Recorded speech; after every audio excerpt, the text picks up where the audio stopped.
I stared at the voicemail notification on my phone, watching the Manhattan skyline glitter beyond my penthouse windows this Christmas Eve.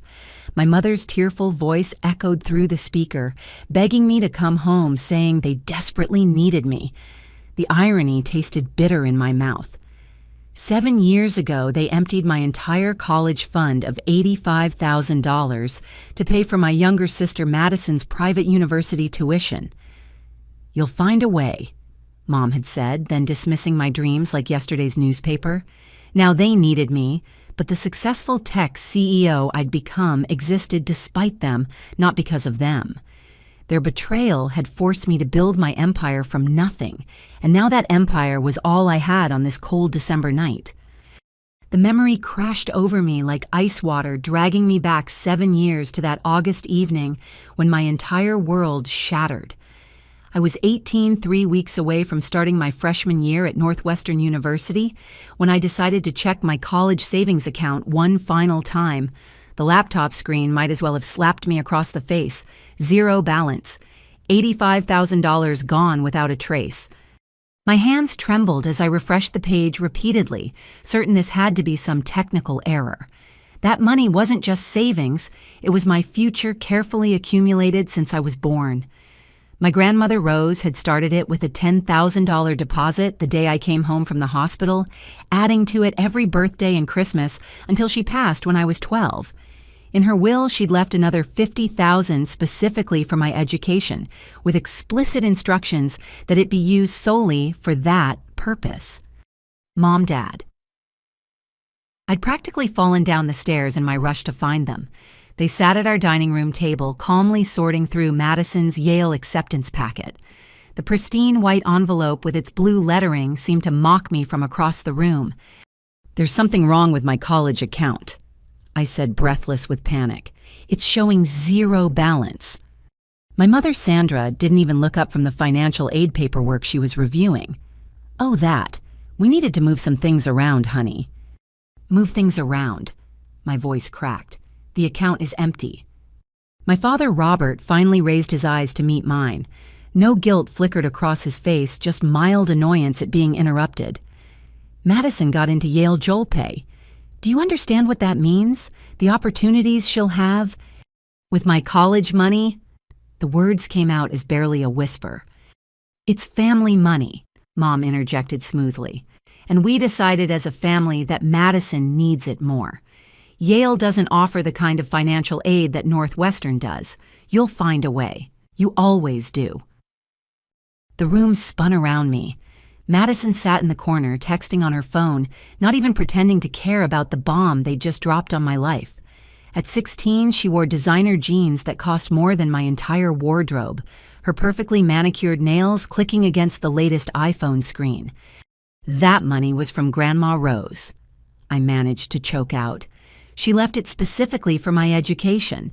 She wrote it in her will. My father's expression hardened. "Your grandmother would have wanted what's best for this family. Madison has exceptional potential. She needs Yale to reach it. And I don't need Northwestern." Tears burned my eyes, but I refused to let them fall. "You're resourceful," Mom said, finally looking at me with that practiced smile that never quite reached her eyes. "You've always been independent. Madison is different. She's special. She needs more support." Special.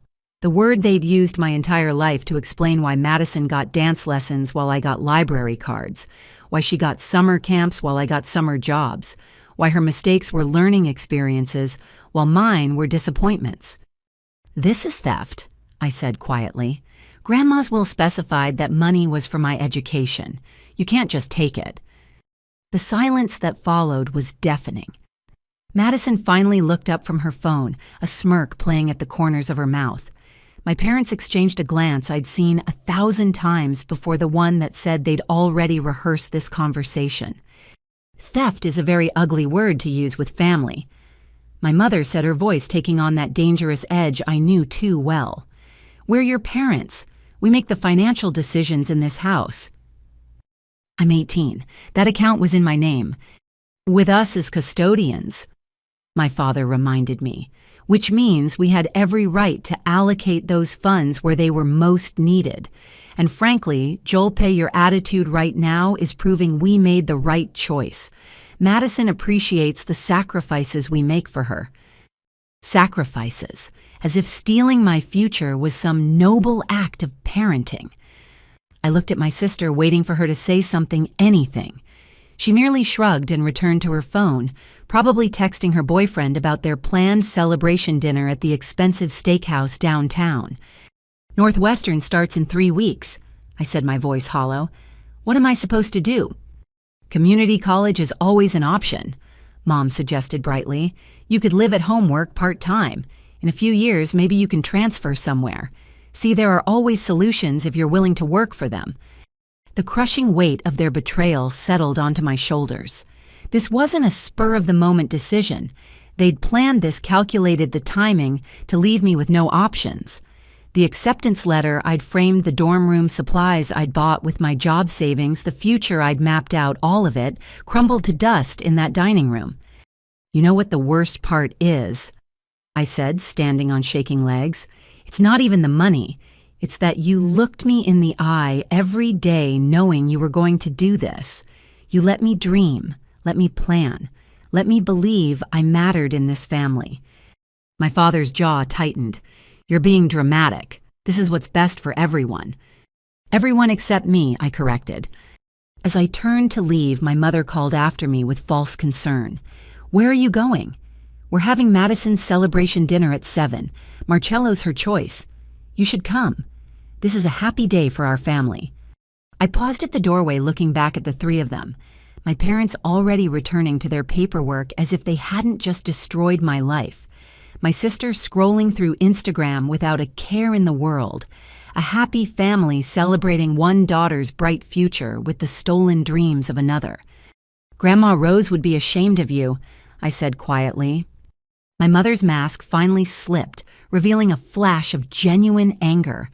Your grandmother isn't here, is she? We are, and we know what's best. I climbed the stairs to my room, each step feeling like a mile. Behind my closed door, I finally let the tears fall as I stared at my Northwestern acceptance letter on the wall. 3 weeks to figure out how to save my future. 3 weeks to find a way when the people who were supposed to protect me had just proven they'd sell me out for their golden child without a second thought. The truly twisted part was yet to come, because as I would soon discover, this betrayal ran deeper than I could have imagined, and the paper trail they'd left behind would reveal exactly how long they'd been planning to sacrifice my future for Madison's comfort. The next 72 hours blurred together in a desperate marathon of phone calls, emails, and crushed hopes. I'd transform my bedroom into a makeshift war room laptop open to dozens of scholarship sites, financial aid applications scattered across my desk, my phone hot from endless conversations with Northwestern's financial aid office. I'm sorry, Miss Jolpe, the financial aid counselor said for the third time. Without your parents' cooperation on the FAFSA forms, we can't process any need-based aid. And since they've indicated they won't be contributing, but their income is too high for you to qualify as independent, they stole my college fund.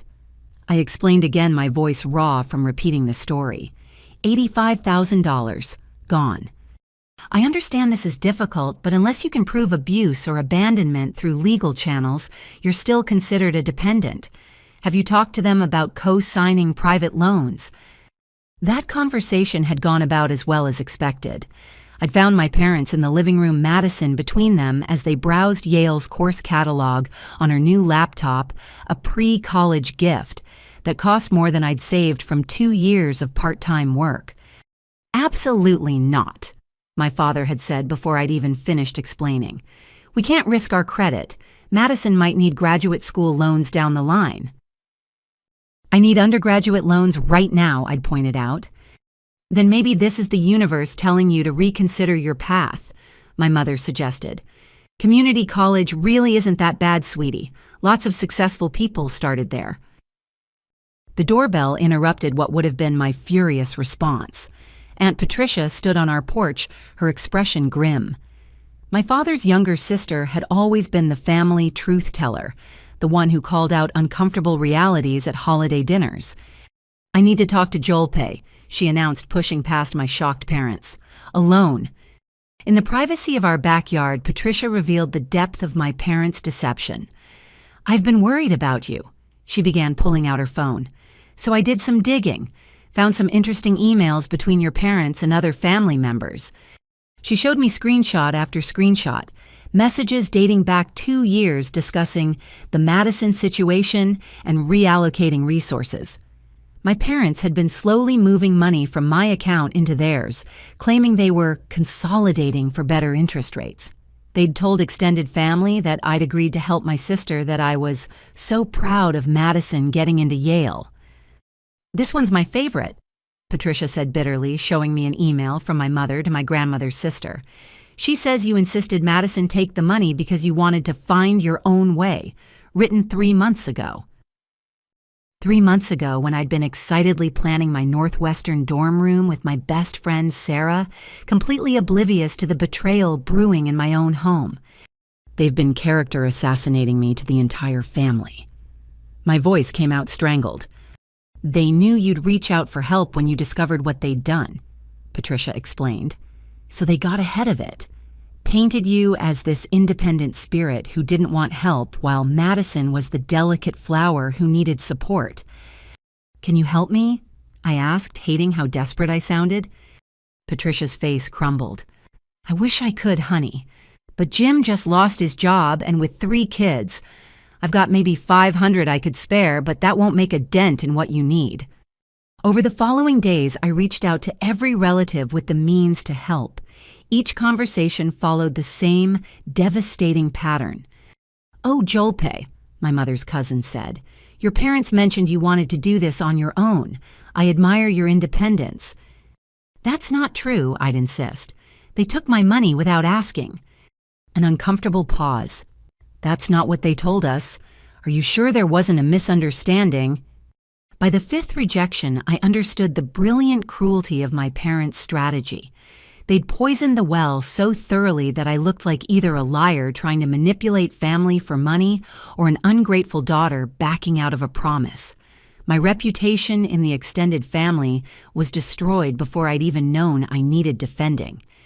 The true scope hit me when I called my high school guidance counselor, Mrs. Chen, to ask about last-minute scholarship opportunities. "Jolpe." She sounded confused. "I thought you decided not to attend college. Your parents called last week to withdraw your applications." "They did what?" I gripped the phone so hard my knuckles went white. "They said you'd had a change of heart, wanted to take a gap year to find yourself." I was surprised, but they were very convincing. Oh dear, that wasn't true, was it? I couldn't even answer through the fury choking me. They'd been sabotaging me while I slept down the hall, while I ate dinner with them, while I still believed somewhere deep down that my parents loved me equally. That night, I confronted them one final time. Madison was out with friends, spending money that should have been paying for my textbooks. "You called my school, told them I wasn't going to college." My mother didn't even have the decency to look ashamed. "We thought it would be easier. No point in them calling about transcripts for a plan that wasn't happening. It was happening until you stole my future." There's that dramatic streak again. My father sighed. "Honestly, Jolpe, the more you react like this, the more convinced we are that Madison deserves this opportunity. She's grateful. She's composed. She represents our family well." "I represent your family failure," I shot back. "The daughter you could sacrifice without guilt." Something shifted in my mother's expression then. For just a moment, I saw the calculation behind her maternal mask. "Every family has to make hard choices, Jolpe. We chose the child with the most potential. If you can't understand that, maybe you're not as smart as those Northwestern admissions officers thought." The cruelty of it knocked the breath from my lungs. This wasn't just about money. This was about worth, about value, about my place in this family. I was the expendable one, the backup child whose dreams could be liquidated to fund the favorite's comfort. I spent my last night in that house packing everything I owned into 2 suitcases and a backpack. My parents didn't try to stop me when I announced I was leaving. "Where will you go?" my mother asked, not out of concern but curiosity. Sarah's parents said I could stay with them until I figure things out. I replied, not mentioning it was only for 2 weeks. "Well," my father said, returning his attention to the television, "when you're ready to be reasonable, you know where to find us." As I dragged my suitcases down the driveway, I turned back one last time. My childhood home looked exactly the same as always, 2-story colonial, with its perfect lawn and white picket fence. The American dream that had become my nightmare. From an upstairs window, I caught a glimpse of Madison watching me leave. She gave a little wave like she was seeing off a casual acquaintance, rather than the sister whose future she'd stolen. That small gesture, so devoid of guilt or concern, told me everything I needed to know about where I stood in this family. My phone buzzed with a text from Patricia. "Keep fighting, kiddo. They'll regret this one day." Standing at the end of that driveway, 18 years old, with nowhere to go and no money to get there, I made a promise to myself. I would find a way. Not because they believed I could, but because they believed I couldn't. And someday, when they needed me, the way I needed them now, I'd remember this moment. I'd remember how it felt to be abandoned by the people who were supposed to love me most. The August night was warm, but I shivered as I walked away from everything I'd known. In 3 days, I'd gone from college-bound with a bright future to homeless with 2 suitcases, all because my parents decided Madison's comfort mattered more than my dreams. But what they didn't understand about resourcefulness was that it was forged in desperation. They'd taken my money, poisoned my family against me, and destroyed my immediate future. What they'd given me in return was freedom from any obligation to them. They'd cut the ties that bind, thinking I'd come crawling back. They thought wrong. My new reality hit me at 4:30 in the morning, when my alarm shrieked through the darkness of the basement apartment I'd found on Craigslist. The mattress on the floor was so thin I could feel every spring, and the walls were decorated with patches of black mold that the landlord insisted were just water stains. For $600 a month, I got 4 concrete walls, a toilet that ran constantly, and the pleasure of hearing my upstairs neighbors fight about money every night. I dressed in the dark to save electricity, pulling on the polyester uniform from my first job at a 24-hour diner. By 5:15, I was pouring coffee for truckers and night shift workers, my feet already aching in the cheap, non-slip shoes that were eating through my savings at minimum wage. "Order up," Kenny the cook called out, sliding plates of eggs and hash browns across the pass. I grabbed the muscle memory from 3 weeks of this routine, guiding me through the breakfast rush. "You look tired, honey," Marge, one of my regulars, commented as I refilled her coffee. She was a nurse heading home after a 12-hour shift, and she'd taken a motherly interest in me since my first day. "I'm fine." I lied, not mentioning that I'd worked until midnight at my second job stocking shelves at a grocery store, then caught 3 hours of sleep before starting this shift. By 2 in the afternoon, when the diner shift ended, I had exactly 45 minutes to scarf down a meal, half-price employee discount, the only way I could afford to eat, change clothes, and catch the bus to my third job at a call center. 8 hours of getting screamed at by angry customers about their phone bills reading from a script, while my dreams withered a little more with each hostile interaction.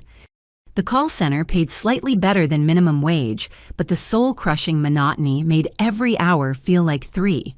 During my breaks, I'd huddle in the bathroom stall and scroll through Madison's Instagram posts on my cracked phone screen. There she was at Yale's orientation week, posing in front of historic buildings in a Yale sweatshirt that probably cost more than I made in a day. Another photo showed her dorm room decorated like a Pottery Barn catalog, with a mini fridge, expensive bedding, and a laptop setup that would make any tech enthusiast weep with envy. My amazing parents made sure I have everything I need to succeed. So blessed, her caption read, accompanied by heart emojis. The comments flooded in from family members. "So proud of you. Your parents are wonderful. Can't wait to see all you accomplish." I wanted to throw my phone against the bathroom wall. Instead, I returned to my cubicle and spent 4 more hours apologizing for service fees I didn't create to customers who saw me as nothing more than a corporate punching bag. My days blurred together in an endless cycle of exhaustion. Wake up at 4:30, work the diner until 2 call center from 3 to 11 overnight stocking at the grocery store on weekends. 7 days a week, 90-plus hours, and still barely scraping together enough for rent utilities and the ramen noodles that had become my primary food group. "You need to slow down," Sarah told me during one of our rare phone calls. "You're going to burn out." "I can't slow down," I replied, doing mental math on how many hours I needed to work to save for one community college class. "If I slow down, they win." "This isn't about winning anymore, Joe. I'm worried about you." I couldn't explain that stopping felt like drowning, that every hour not working was an hour my parents' prophecy came true. I was finding a way just like they'd said, but it was killing me slowly. The breaking point came on a particularly brutal October evening. I just finished my diner shift and was changing in the employee bathroom when my phone buzzed. A notification from our family's group chat, which I hadn't had the heart to leave yet. It was a video from my mother. Madison stood in what looked like an upscale boutique, twirling in a designer dress. "Early birthday shopping for my Yale freshman," my mother's voice chirped behind the camera. "Doesn't she look gorgeous?" Madison's birthday was still 2 weeks away. Mine had passed 3 days ago without a word from anyone in my family. I'd celebrated by treating myself to a gas station coffee instead of making instant. The next message made my blood run cold. A photo of a bright red Mini Cooper with a giant bow on top, Madison posing beside it with a squeal of delight frozen on her face. "Every Yale student needs reliable transportation. Thanks, Mom and Dad. Best birthday ever." The text was followed by a string of luxury car emojis. I did the math reflexively. That car cost more than I'd make in 6 months of destroying my body with triple shifts. The insurance alone would cover my community college tuition for a year. They'd claimed they couldn't risk their credit for my education loans, but apparently buying Madison a brand new car was a worthwhile investment. My cousin Derek had replied to the group chat, "Wow, must be nice to have supportive parents. Some of us have to work for everything." He didn't know how his casual comment twisted the knife deeper. I was working for everything had been for months, and I was nowhere closer to my goals. Meanwhile, Madison was living my dream life on my stolen money, plus whatever else my parents could throw at her. That night at the call center, I couldn't focus on the scripts. My voice cracked as I apologized to yet another angry customer, and my supervisor, Brett, pulled me aside during break. "You okay, Joelpe? You seem off tonight." "I'm fine," I said automatically. "Look," he said, lowering his voice, "I know you're pulling doubles and triples. I see you studying those coding books during lunch. Whatever you're trying to prove, you don't have to kill yourself doing it." "I'm not trying to prove anything," I snapped. "I'm trying to survive." The truth of it hit me as I said it. This wasn't living, it was barely surviving. My parents had been right about one thing. I was resourceful.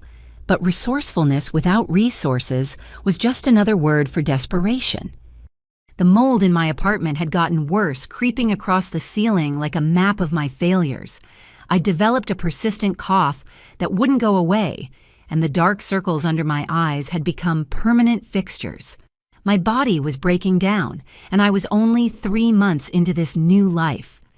But the universe wasn't done with its cruel jokes. During my overnight shift at the grocery store, I was stocking the cereal aisle when I heard familiar laughter. Peeking around the corner, I saw Madison with a group of Yale friends grabbing snacks for what sounded like a dorm party. She looked radiant, well-rested, every inch the Ivy League student she'd always dreamed of being. "Oh my God," one of her friends said, loading expensive organic chips into their basket. "I would literally die if I had to work retail. Can you imagine?" "Right." Madison laughed, the sound like nails on my soul. "My sister actually works some dead-end jobs. My parents tried to help her, but she's too proud. Some people just can't accept their limitations, you know." They walked past my aisle without seeing me, their laughter echoing through the empty store. I stood there holding a box of cereal, wearing a uniform shirt with someone else's name tag, because mine hadn't come in yet, and felt something inside me crack. But it wasn't despair that flooded through the cracks. It was determination, cold and sharp as winter steel. They thought these were dead-end jobs. They thought I was accepting my limitations. They had no idea that every minimum wage hour, every degrading customer interaction, every night I fell asleep to the sound of sirens and domestic disputes was fuel for the fire they'd lit under me. I pulled out my phone during my break and opened the coding tutorial I'd been working through whenever I had 5 free minutes. My eyes burned with exhaustion, but I forced myself to focus. If I could teach myself to code, if I could build something from nothing, then I could prove what resourcefulness really looked like. 3 weeks later, fate threw me the smallest lifeline. During a rare morning when I had 2 hours between jobs, I sat in the public library using their free Wi-Fi to apply for remote freelance coding gigs. My skills were basic self-taught from YouTube videos and free online courses, but I was desperate enough to apply for anything. An email popped up that made me blink twice to make sure I wasn't hallucinating from exhaustion. A small startup was looking for someone to do basic HTML and CSS work. The pay was terrible by industry standards, but magnificent compared to minimum wage. They wanted someone who could start immediately and work flexible hours. I fired off my application with shaking fingers, attaching the portfolio website I'd built to showcase the practice projects I'd coded during every stolen moment. 3 days later, they offered me the job. It wasn't much, but it was a crack in the wall my parents had built around my future. That night, as I lay on my thin mattress staring at the moldy ceiling, I didn't see water stains anymore. I saw possibility. Madison might have Yale and a new car and designer clothes bought with my stolen dreams, but I had something she'd never have the knowledge of what I could survive, and the certainty that I'd build something from the ashes of what they'd burned down. My phone buzzed with another family group text, a photo of my parents and Madison at an expensive steakhouse, raising glasses of wine in a toast. To our Yale student making us proud every day. I deleted the notification without opening it. I had code to write, skills to build, and a future to construct one line at a time. They'd taken my foundation, but they'd forgotten one crucial thing about building from nothing. When you start at the bottom, the only direction is up. The January wind cut through my thin coat as I hunched over my laptop in the startup's lobby, arriving an hour early for my receptionist shift to use their reliable Wi-Fi. I'd been working at TechFlow Solutions for 2 months now, juggling reception duties during the day, while desperately trying to keep up with the junior developers' conversations. My 3 previous jobs had been reduced to 2, the diner, and this after the call center finally broke what was left of my spirit. Morning Jolpay. Marcus Chen called out breezing through the glass doors with his usual infectious energy. The company's founder was everything Silicon Valley promised, brilliant, driven, and young enough to remember what it felt like to have nothing but ambition. "Good morning, Mr. Chen." I replied quickly, minimizing my coding tutorial to pull up the calendar system. "It's Marcus, please. We're not that formal here." He paused at my desk, eyeing my screen with interest. "JavaScript fundamentals. That's pretty advanced for someone who claimed they only knew basic HTML during the interview." Heat flushed my cheeks. "I've been teaching myself. I hope that's okay. I use my breaks and lunch hour." "Okay," he grinned. "It's fantastic. Keep it up." The morning passed in its usual blur of phone calls, package deliveries, and scheduling meetings. But around 11, raised voices erupted from the development room. Through the glass walls, I could see the entire tech team clustered around a whiteboard, gesticulating wildly. "It's impossible with our current architecture," James, the lead developer, was saying. "We need to completely rebuild the authentication system." "We don't have time for a rebuild," another developer argued. "The client demo is tomorrow."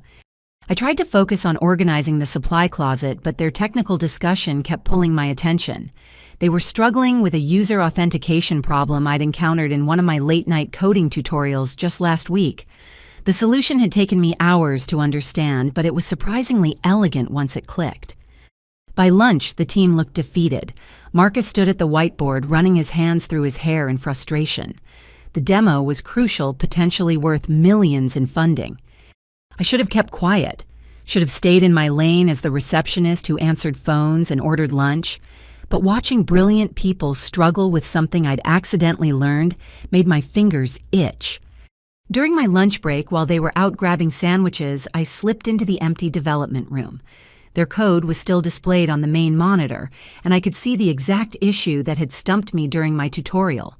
My hands moved almost without thinking, opening a new terminal window and typing out the solution I'd discovered. "What are you doing?" I spun around to find Marcus standing in the doorway, his expression unreadable. My heart plummeted to my stomach. "I'm sorry, I shouldn't have touched anything. I just thought... I recognized the problem from a tutorial I did, and I knew how to fix it, but I should have asked first, and..." "Joelpay." He held up a hand, walking closer to examine my screen. Did you just solve our authentication issue? Maybe..." I squeaked. I had the same problem when I was building a practice project last week. The token refresh was failing because the middleware wasn't properly async. See if you await the verification here and restructure the promise chain. I explained the solution, my nervousness fading as I fell into the familiar rhythm of code logic. Marcus listened intently, occasionally asking questions that showed he understood exactly what I was proposing. "How long have you been coding?" he asked when I finished. "About 6 months," I admitted. "Just online tutorials and free courses. I practice whenever I can." "6 months?" He shook his head in amazement. "James has been coding for 6 years and he missed this." The development team returned from lunch to find Marcus implementing my solution. There was a moment of tension when they realized the receptionist had solved their crisis, but it evaporated when the fix worked perfectly. "Where did you learn this?" James asked, professional curiosity overcoming any wounded pride. "YouTube University," I said with a self-deprecating laugh, "and a lot of Stack Overflow." That afternoon, Marcus called me into his office. The space was typical startup chic beanbag chairs, a ping-pong table, and whiteboards covered in ambitious diagrams. "Tell me your story," he said, gesturing for me to sit. "The real one. Because someone who teaches themselves to code while working as a receptionist has a story." So I told him everything. The stolen college fund, the family betrayal, the months of working myself to exhaustion. I expected pity or the awkward discomfort people usually showed when confronted with family dysfunction. Instead, Marcus leaned back in his chair with a knowing look. "My parents wanted me to be a doctor," he said. "When I dropped out of pre-med to start my first company, they told the entire extended family I was wasting my potential. Sound familiar? Did they ever come around after my second company sold for 8 figures? His smile was wry. Money has a way of validating choices parents don't understand. But here's the thing, Joelpay. You're trying to code your way out of poverty while exhausted and malnourished. It's admirable, but it's also inefficient." "It's the only option I have," I said defensively. "No, it's not." He leaned forward, his expression serious. "I'm going to make you an offer. There's a coding boot camp starting next month. Intensive program, 12 weeks, designed to turn motivated people into job-ready developers. I'll pay for it, plus a living stipend, so you can quit that diner job and focus on learning." The room spun slightly. "Why would you do that?" "Because you solved in 5 minutes what my team couldn't fix in 3 hours. Because you're teaching yourself to code on a broken laptop in a moldy apartment. Because I see myself in you, and someone gave me a chance once too." He paused. "There's a catch, though. After you complete the program, you work for me for 2 years. Junior developer salary, which will be triple what you're making now, even at entry level." "That's not a catch," I whispered. "That's a miracle." "It's an investment," he corrected. "I'm betting on your potential. Deal?" I couldn't speak through the tears threatening to spill, so I just nodded. He slid a written offer across the desk, making it official. "There's one more thing," he said as I shakily signed my name. "You'll need to background check for the boot camp. Is there anything I should know about..." My stomach dropped. "My parents." They might say things. They've been telling people I'm unstable, that I'm difficult. They tried to sabotage opportunities before. Marcus's expression darkened. They tried to sabotage their own daughter's future. They already did once, I reminded him. Taking the money was just the start. He was quiet for a moment, then picked up his phone. "Hey, Rachel, can you come to my office and bring the file on those character assassination attempts we dealt with last year?" He looked at me. My head of HR dealt with something similar. We know how to handle toxic families. Rachel turned out to be a force of nature in designer heels, taking notes as I explained my parents' pattern of interference. "I'll handle any reference calls personally," she assured me. "We've seen this before, parents who can't stand their children succeeding without them." 2 days later, my worst fears materialized. I was filing invoices when the main line rang. "TechFlow Solutions, this is Joel Pei. I need to speak with Marcus Chen immediately." My mother's voice sharp with barely contained fury. "Tell him Sandra Williams is calling about my daughter." My hand trembled as I put her on hold and buzzed Marcus. "My mother is on line 1. "Conference room B," he said immediately. "Bring Rachel. Let's hear what she has to say." We listened on speaker as my mother spun her web of lies. I was unstable, she claimed, prone to stealing and lying. She was calling out of concern, worried I might harm the company. "Mrs. Williams," Marcus interrupted smoothly, "I appreciate your concern, but I have to ask, why are you really calling? Your daughter has been exemplary in her work here." "She's manipulative," my mother insisted. "She'll tell you sob stories about her family, but we've done everything for her. She chose to leave college, chose to work minimum wage jobs. We offered to help, but she's too proud." "Interesting."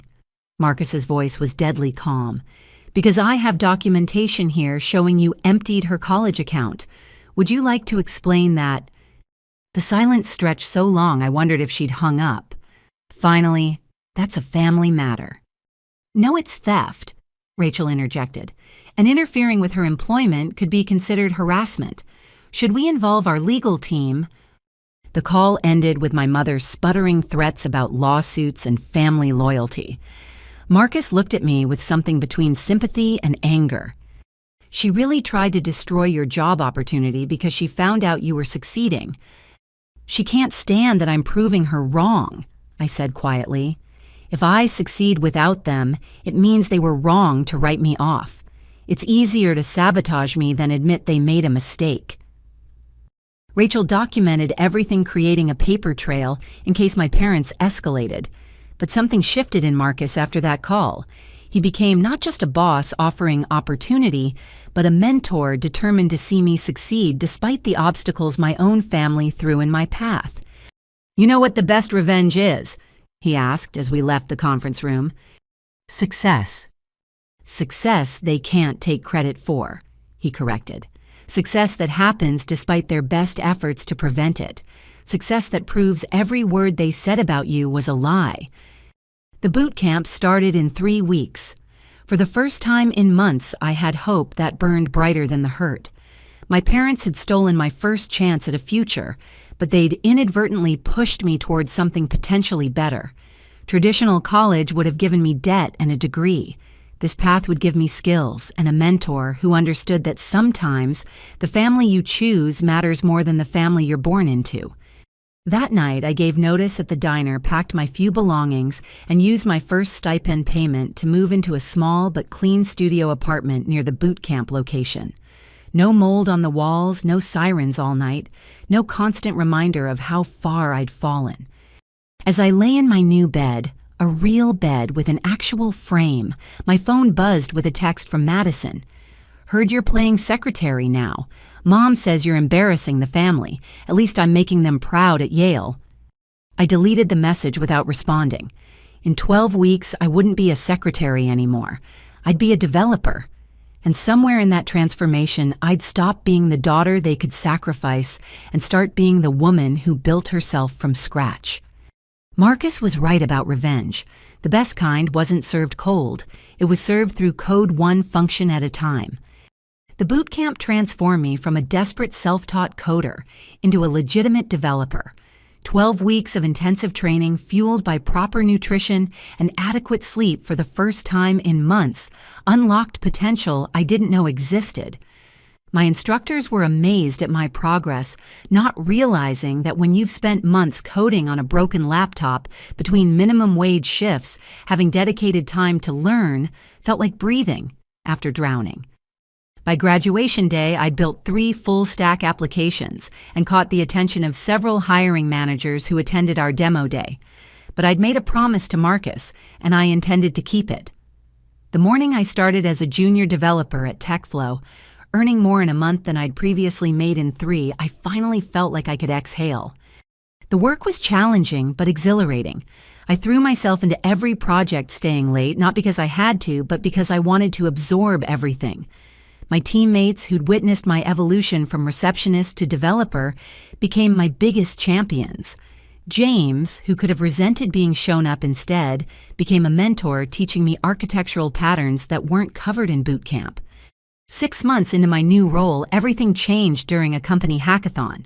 The theme was solving daily frustrations. And while others built apps for finding parking or splitting bills, I coded through the night on something personal.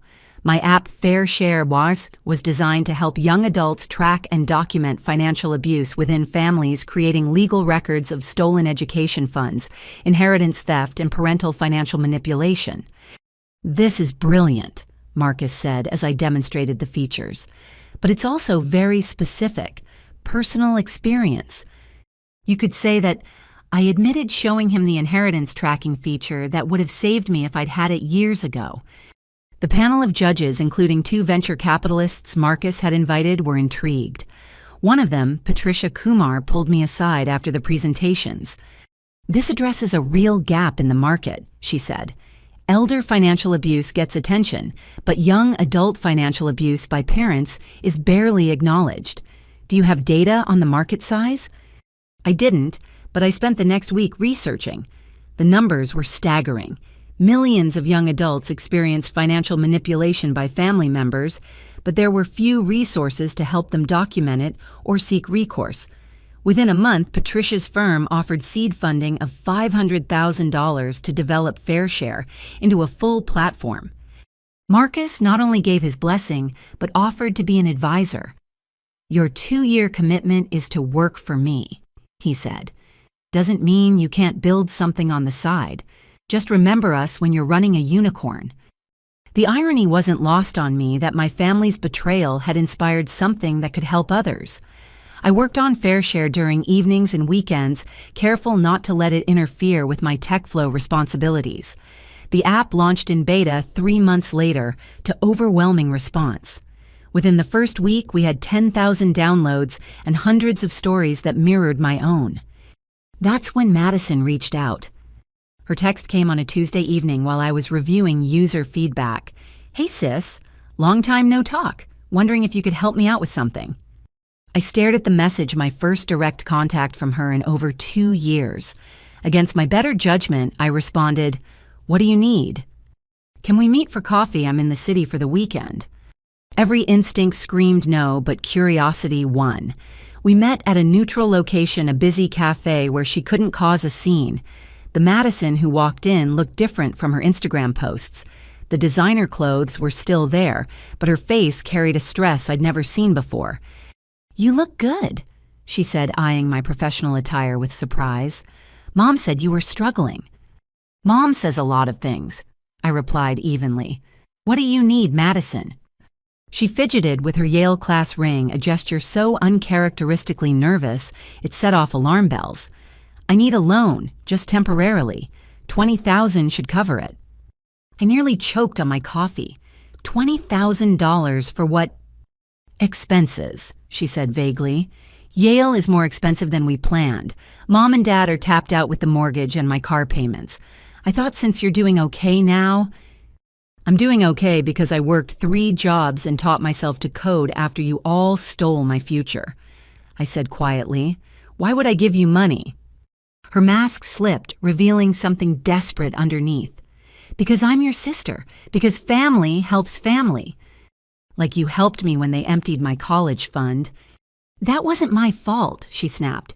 I was 16. What was I supposed to do? You were old enough to go to Yale, but not old enough to have a conscience.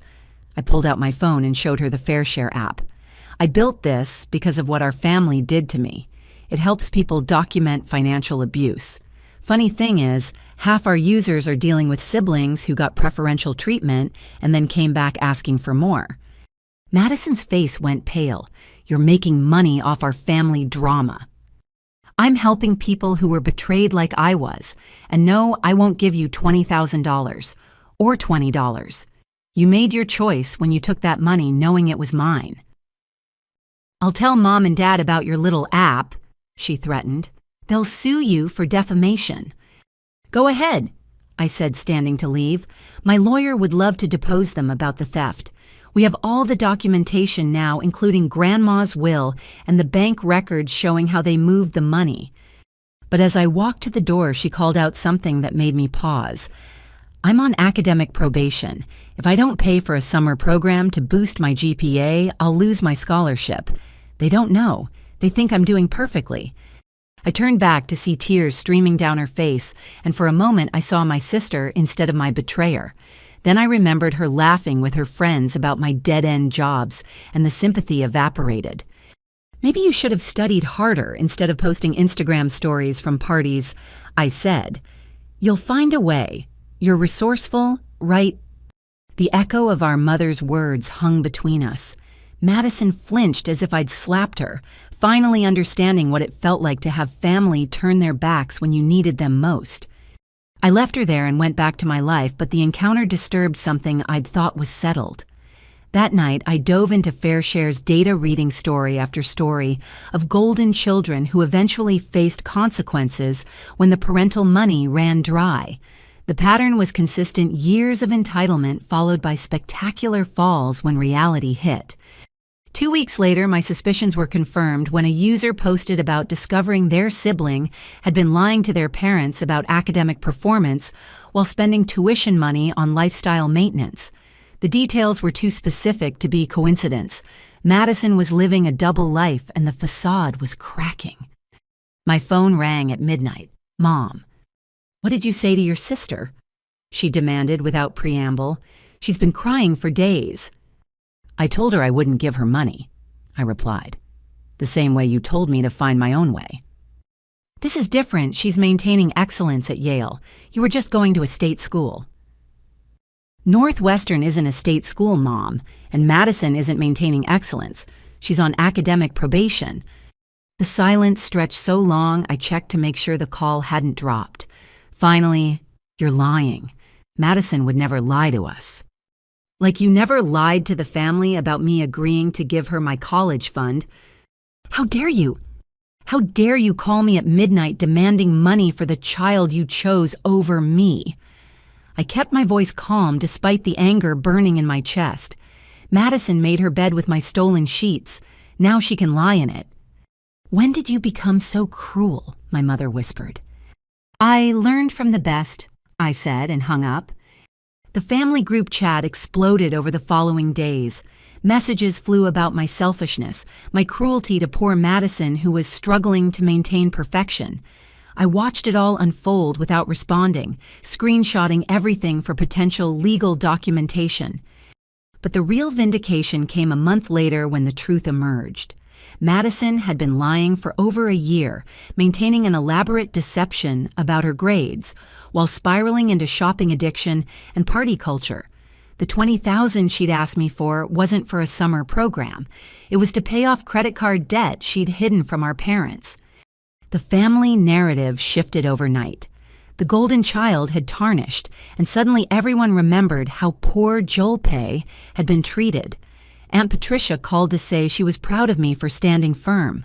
Cousins who'd believed my parents' lies reached out with apologies. I accepted none of it. They'd shown me who they were when it mattered, and I wouldn't forget just because the family dynamic had shifted. Meanwhile, FareShare hit 100,000 downloads. Patricia Kumar's firm committed to a Series A round of $2 million. Tech reporters started calling, wanting to hear the story behind the app. I declined most interviews, but agreed to one podcast about financial abuse within families. The hardest part, I I told the host, is that society expects you to forgive because they're family, but family should be held to a higher standard, not a lower one. They're supposed to protect you, not prey on you. The episode went viral. My inbox flooded with stories from people who'd experienced similar betrayals. We hired 2 developers and a community manager to handle the growth. What had started as a hackathon project born from pain was becoming a movement. Madison texted once more, "I hope you're happy you've destroyed our family." I didn't respond, but I thought about it that night as I reviewed code in my comfortable apartment, my bank account healthy, my future secure. I hadn't destroyed our family. I'd simply refused to be destroyed by it. The app notification pinged another user had successfully documented financial abuse and secured legal protection for their remaining assets. Each success story healed something in me, proof that my pain had purpose. My parents had been right about one thing. I was resourceful, but they'd been wrong about everything else. My success wasn't despite them taking my college fund. It was because they'd shown me early that I could only count on myself, and that knowledge had become my superpower. As I pushed the latest update to production, I thought about Madison struggling at Yale, our parents facing the reality that their golden child was brass underneath. They'd bet everything on the wrong daughter, and now they were learning what I'd known all along. Sometimes the best revenge isn't served at all. Sometimes it's built, coded, and deployed to help others avoid your fate. And sometimes, just sometimes, the universe ensures the people who wronged you get to watch your rise while experiencing their own fall. Success they couldn't take credit for. Success they'd tried to prevent. Success that proved every word they'd said about me was a lie. Marcus had been right about everything. The morning fair share officially launched, changed everything. I woke to my phone buzzing incessantly. Not my alarm, but notification after notification. Downloads were pouring in at a rate that crashed our servers twice before noon. Marcus, who'd become my closest advisor, called an emergency meeting at TechFlow to lend us their backup infrastructure. "Holy hell, Joel Pay." James whistled, watching the real-time analytics. "You're trending on every major platform. #1 in the finance category, #3 overall." TechCrunch had picked up the story, then the Wall Street Journal. By evening, CNN wanted an interview. The narrative was irresistible young woman turns family betrayal into million-dollar startup helping others. Patricia Kumar worked her media connections, ensuring the story stayed focused on the mission rather than becoming exploitative gossip about my family. Within 72 hours, we'd hit 500,000 downloads, and our servers groaned under the weight of user testimonials. I hired 5 more developers on the spot, drawing from Marcus's network of talented engineers. The Series A funding let me offer competitive salaries, and suddenly I was running a real company, not just a side project. That's when things got complicated. Joel Pay Williams. A process server found me at the TechFlow office handing over legal documents with the apologetic expression, "You've been served." My hands trembled as I read the paperwork. My parents were suing me for defamation, claiming FairShare was built on lies about our family. They wanted damages of $5 million, essentially everything the company had raised and more. "They can't be serious," Rachel said, reading over my shoulder. She'd become something of a protective older sister figure since handling my mother's harassment calls. But they were deadly serious. The lawsuit claimed I'd stolen family stories for profit, that I'd exaggerated their actions, that the entire app was a vindictive attack on loving parents who'd only tried to help both daughters equally. Marcus immediately connected me with Sharon Patel, one of Silicon Valley's most feared litigation attorneys. She reviewed the case with the kind of predatory smile that made me grateful she was on my side. "This is what we call a slap suit," she explained. "Strategic lawsuit against public participation. They're trying to silence you with legal costs. Unfortunately for them, California has excellent anti-slap statutes, and you have something even better." "What's that?" "The truth, and documentation to prove it." The legal filing became public record, which meant journalists could access it. My parents had miscalculated spectacularly. Instead of silencing the story, they'd added fuel to it. Fair share. Your story began trending as users rallied around the platform, sharing their own experiences with financial abuse. But my parents weren't done. They appeared on a morning talk show presenting themselves as heartbroken parents whose ungrateful daughter had twisted family sacrifices into a profit scheme. My mother cried on cue, dabbing at her eyes with a tissue, while my father held her hand supportively. "We gave both our daughters everything," my mother told the sympathetic host. "Yes, we had to make hard choices when Madison got into Yale, but Joel agreed to it. She said she wanted her sister to have the best opportunities. Now she's built this app on lies, making millions while destroying our reputation."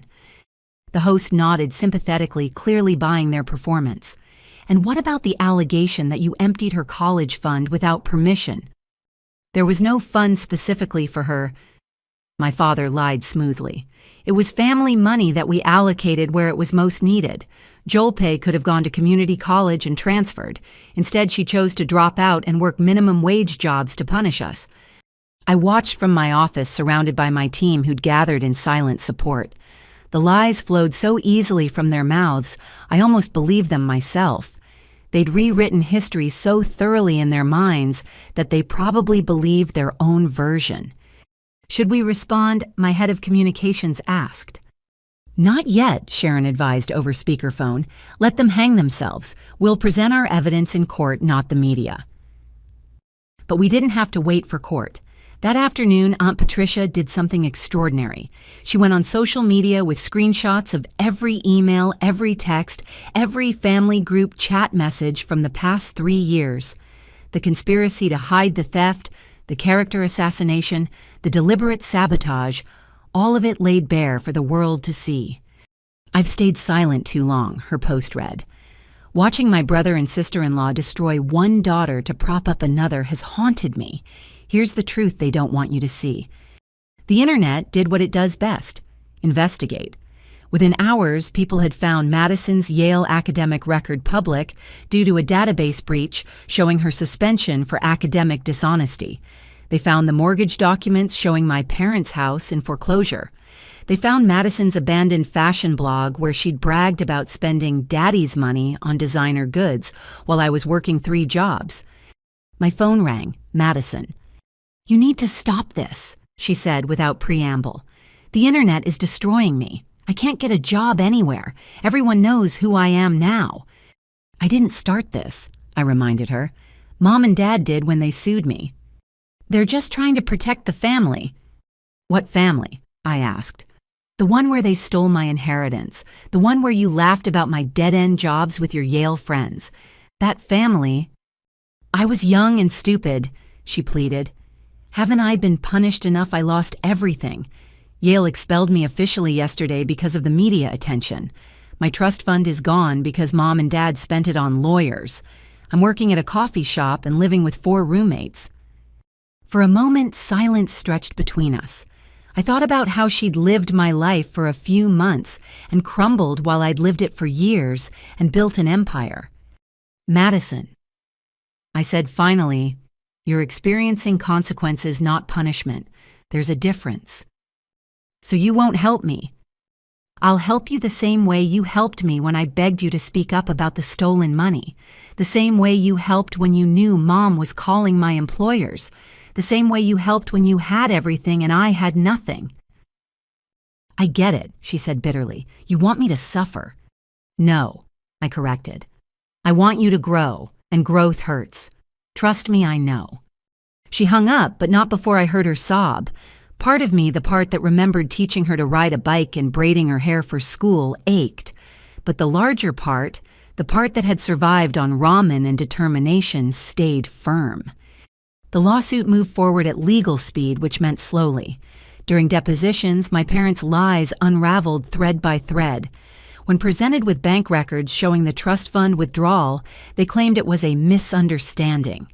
When shown emails plotting to prevent family members from helping me, they insisted they were protecting me from becoming dependent on others. The most damning evidence came from an unexpected source. My grandmother's estate attorney, Richard Bowman, had been following the news. He reached out to Sharon with a bombshell. "Your grandmother suspected this might happen," he told me during a meeting. "She actually recorded a video message for you to be released if there was ever a dispute about the inheritance. She wanted to ensure her wishes were clear." I watched my grandmother's face appear on his laptop screen, and tears immediately blurred my vision. She looked exactly as I remembered. Silver hair, pinned back, sharp eyes that missed nothing, wearing her favorite pearl necklace. "My dearest Jolpe," her recorded voice began, "if you're watching this, it means your parents have done what I feared they might. I've watched them favor Madison since she was born, watched them dim your light to make hers shine brighter. The money I'm leaving is for your education and your education alone. I've made this video because I know your parents will try to take it, and I need you to know, fight them. You deserve every opportunity, my dear one. Don't let them steal your future." The video was legally admissible and destroyed my parents' claim that I'd misunderstood the fund's purpose. But more than that, it gave me something I desperately needed: validation that someone in my family had seen the truth and loved me enough to protect me, even from beyond the grave. Sharon used the video as leverage to force a settlement. My parents, facing perjury charges and public humiliation, agreed to drop the lawsuit in exchange for me not pursuing criminal theft charges. They also had to sign a document admitting they'd taken money designated for my education and used it for Madison, effectively vindicating everything I'd said publicly. The day the settlement was signed, FairShare hit 1 million downloads. We announced our Series B funding of $10 million with Patricia Kumar's firm, leading the round again. Major financial institutions reached out about partnerships. Universities wanted to include our resources in their financial aid offices. But the sweetest moment came when Forbes reached out for a feature. They wanted to include me in their 30 under 30 list, with a full profile about turning pain into purpose. From stolen dreams to Silicon Valley success. The headline would read, "They wanted to do a photo shoot at the TechFlow offices where it all began." That night, I sat in my apartment. My new apartment, a beautiful 2-bedroom in a building with actual amenities and no mold, reading through user testimonials. Thousands of young adults had used FairShare to document financial abuse, protect their assets, and build cases for independence. We'd partnered with pro bono lawyers to help users seeking legal remedy. We'd created scholarship funds for those whose education money had been stolen. Every success story healed another piece of my broken trust in humanity. We weren't just building an app. We were building a movement that said family didn't give you the right to financially abuse someone. My phone buzzed with a text from Marcus. "Proud of you, kid. You didn't just find a way. You built a highway for others to follow." I thought about my parents probably watching the Forbes announcement from their downsized apartment, facing bankruptcy from legal fees. I thought about Madison learning the harsh lessons of adulthood without a safety net. I thought about myself at 18, scared and alone with 2 suitcases and no money. That girl could never have imagined this moment, but she'd fought for it anyway. One line of code at a time, one 16-hour day at a time, one small victory at a time. My parents had been wrong about so much, but they'd been right about one thing: I did find a way. Just not the way they'd expected. The foreclosure notice appeared in my news feed before my parents told anyone in the family. A local news site had published the listing, "Prominent Williams family home in foreclosure after failed business ventures." The accompanying photo showed the colonial house where I'd grown up, a red "foreclosure" sign staked in that perfectly manicured lawn my father had obsessed over. I was reviewing code when Patricia Kumar forwarded the article with a single line, "Your parents just gave us incredible PR for the Series B announcement." She wasn't wrong. The timing was poetic. My success, rising as theirs, crashed down. But staring at that photo, I felt nothing. Not satisfaction, not sadness, just a hollow acknowledgement that consequences had finally caught up with them. Then Madison's call shattered my morning peace. "Are you happy now?" She was crying so hard I could barely understand her. They're losing the house because of your stupid lawsuit. We're going to be homeless. They're losing the house because they took out a second mortgage to fund your Yale lifestyle. I corrected, pulling up my documentation. The lawsuit they filed just accelerated what was already happening. You don't understand. I never graduated, Joe. I haven't been at Yale for a year. I set down my coffee carefully.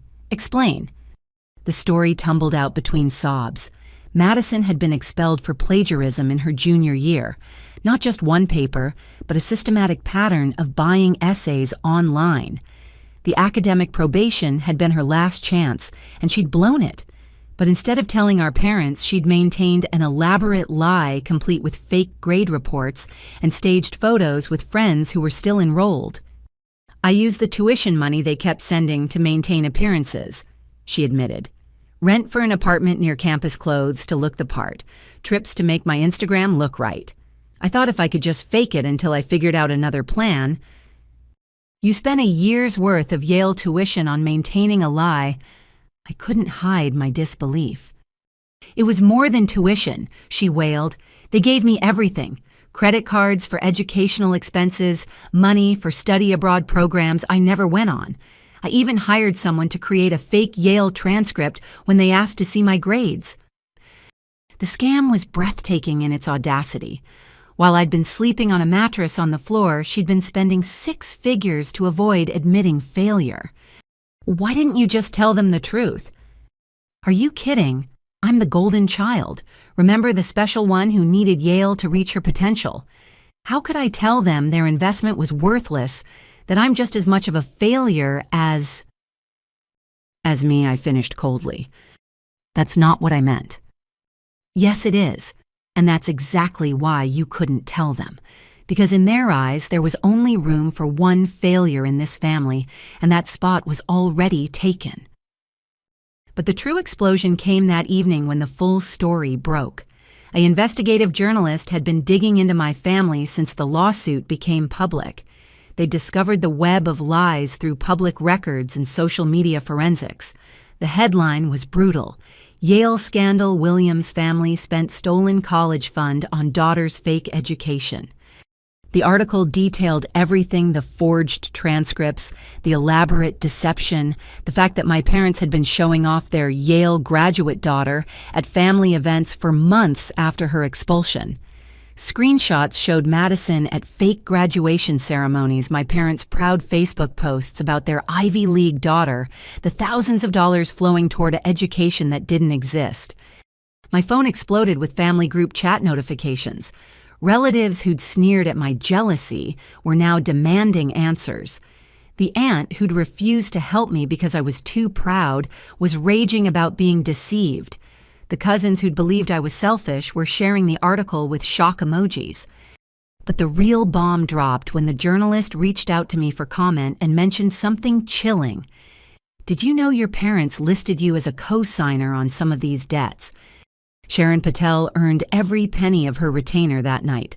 We discovered my parents had forged my signature on multiple loan documents, using my newfound success as collateral. They'd told lenders I was their business partner in several failed ventures, a restaurant that never opened, a real estate flip that went bankrupt, an investment in Madison's startup that was actually just shopping sprees. This is identity theft, Sharon said grimly, and fraud, and about 6 other felonies. They didn't just steal your college fund. They've been stealing your identity to fund their lifestyle. The FBI's Financial Crimes Unit got involved the next day. Suddenly, this wasn't just a family dispute, but a federal investigation. Agents showed up at my office to take my statement, and I had to relive every moment of betrayal, while they took notes. Your parents seem to have a pattern, Agent Chen observed, reviewing the evidence. Take from you to give to Madison, then use your success to justify more taking. It's pathological. Madison called again that night, hysterical. The FBI came to my apartment. They froze all my accounts. I can't even buy groceries. Those accounts were funded with stolen money, I pointed out. I didn't know. You knew the tuition money was for Yale. You knew you weren't attending Yale. What did you think would happen? I thought I'd figure something out. She was spiraling. Get a job, pay them back slowly. I didn't think it would all come crashing down like this. That's the thing about lies, Madison. They always crash eventually.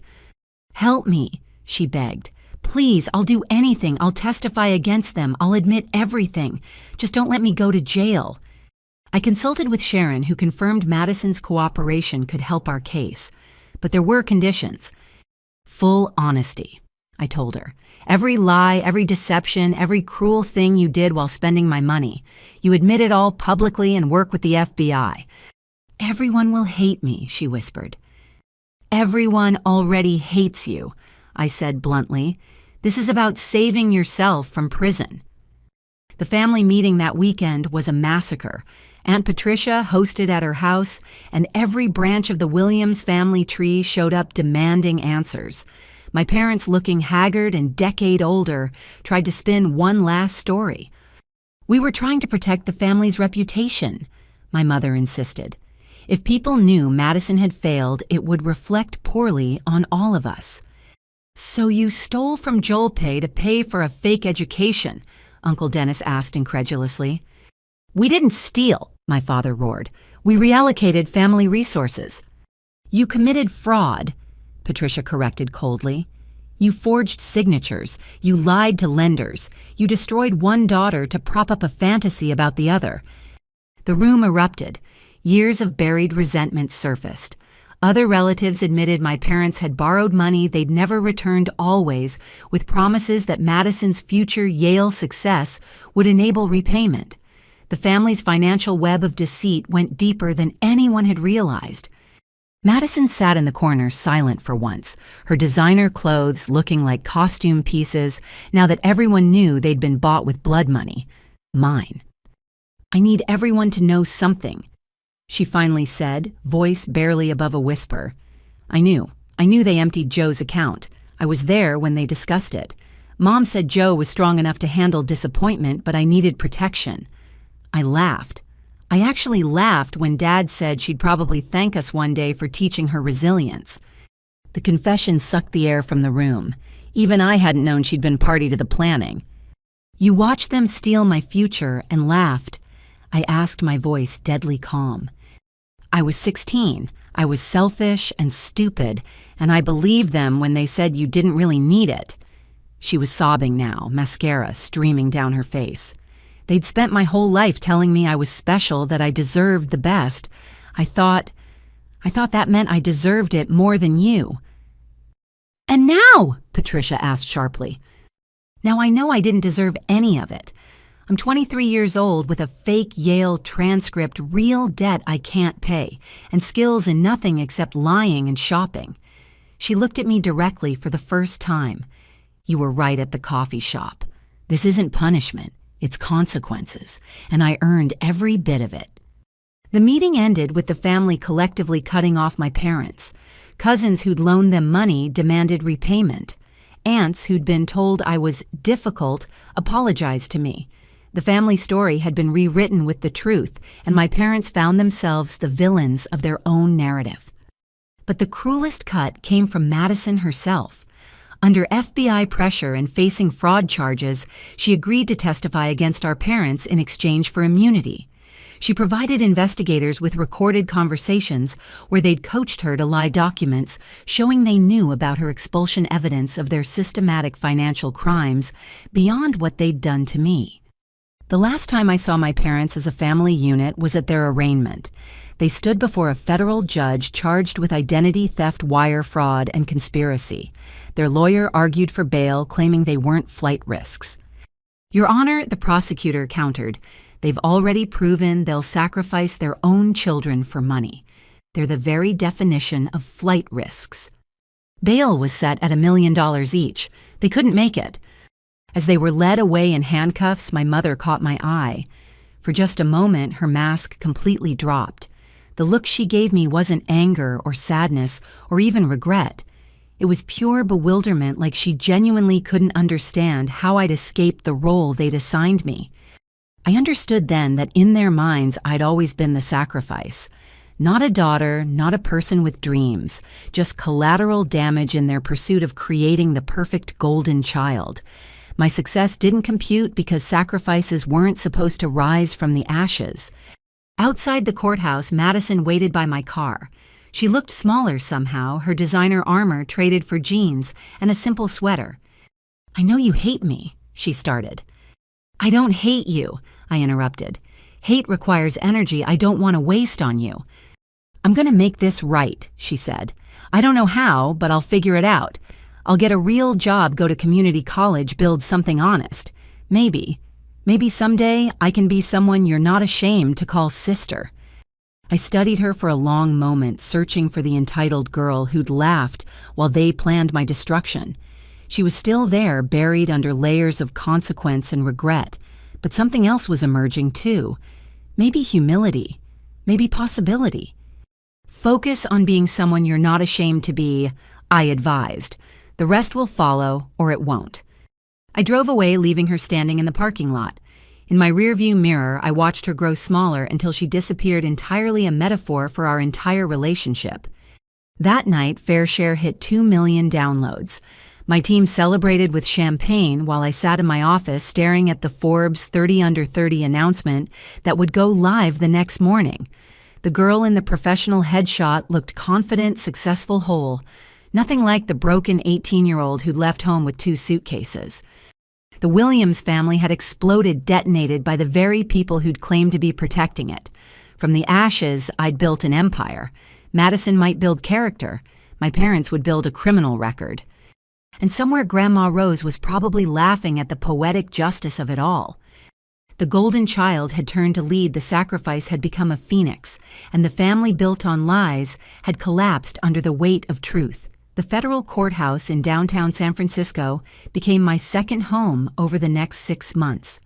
Sharon Patel had assembled a legal team that moved like a special forces unit, systematically dismantling every lie my parents had constructed over the years. But the real shock came when we discovered just how deep their fraudulent activities went. "Jolpe, you need to see this," Sharon said during one of our morning strategy sessions, sliding a stack of documents across her conference table. Discovery turned up something unexpected. I scanned the papers, my coffee growing cold as the scope became clear. My parents hadn't just stolen from me or committed fraud in my name. They'd created an entire network of financial crimes, spanning 5 years. Fake business partnerships, forged documents, loan applications listing fictional assets. And at the center of it all, my name appeared again and again. They used my acceptance to Northwestern as collateral for a business loan. I read in disbelief. "That's just the beginning. Look at page 47.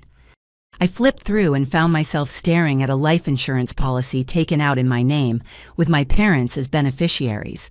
The premium payments had stopped when I left home, but the intent was chilling. "They were betting against me," I whispered. "Or planning for multiple contingencies," Sharon said grimly. "The FBI thinks this goes beyond simple fraud. There's a pattern here of treating you as a financial asset to be leveraged."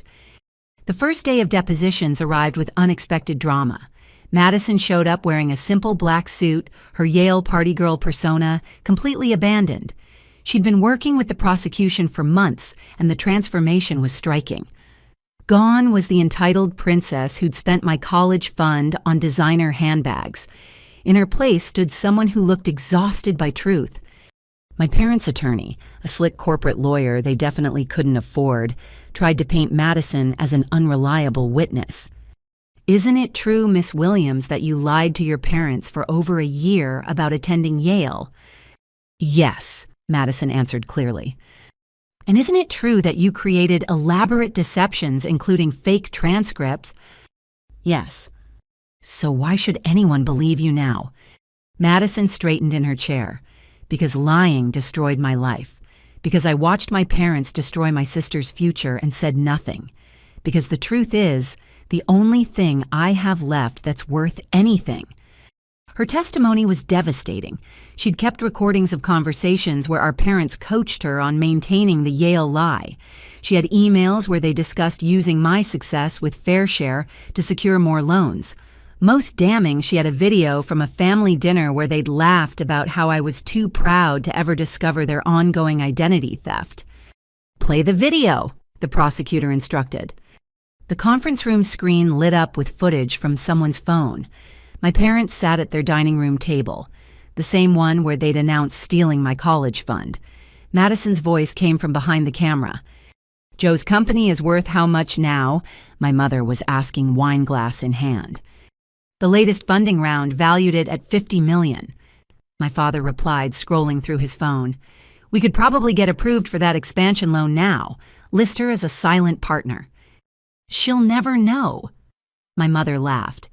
"Too busy playing CEO to check every little document.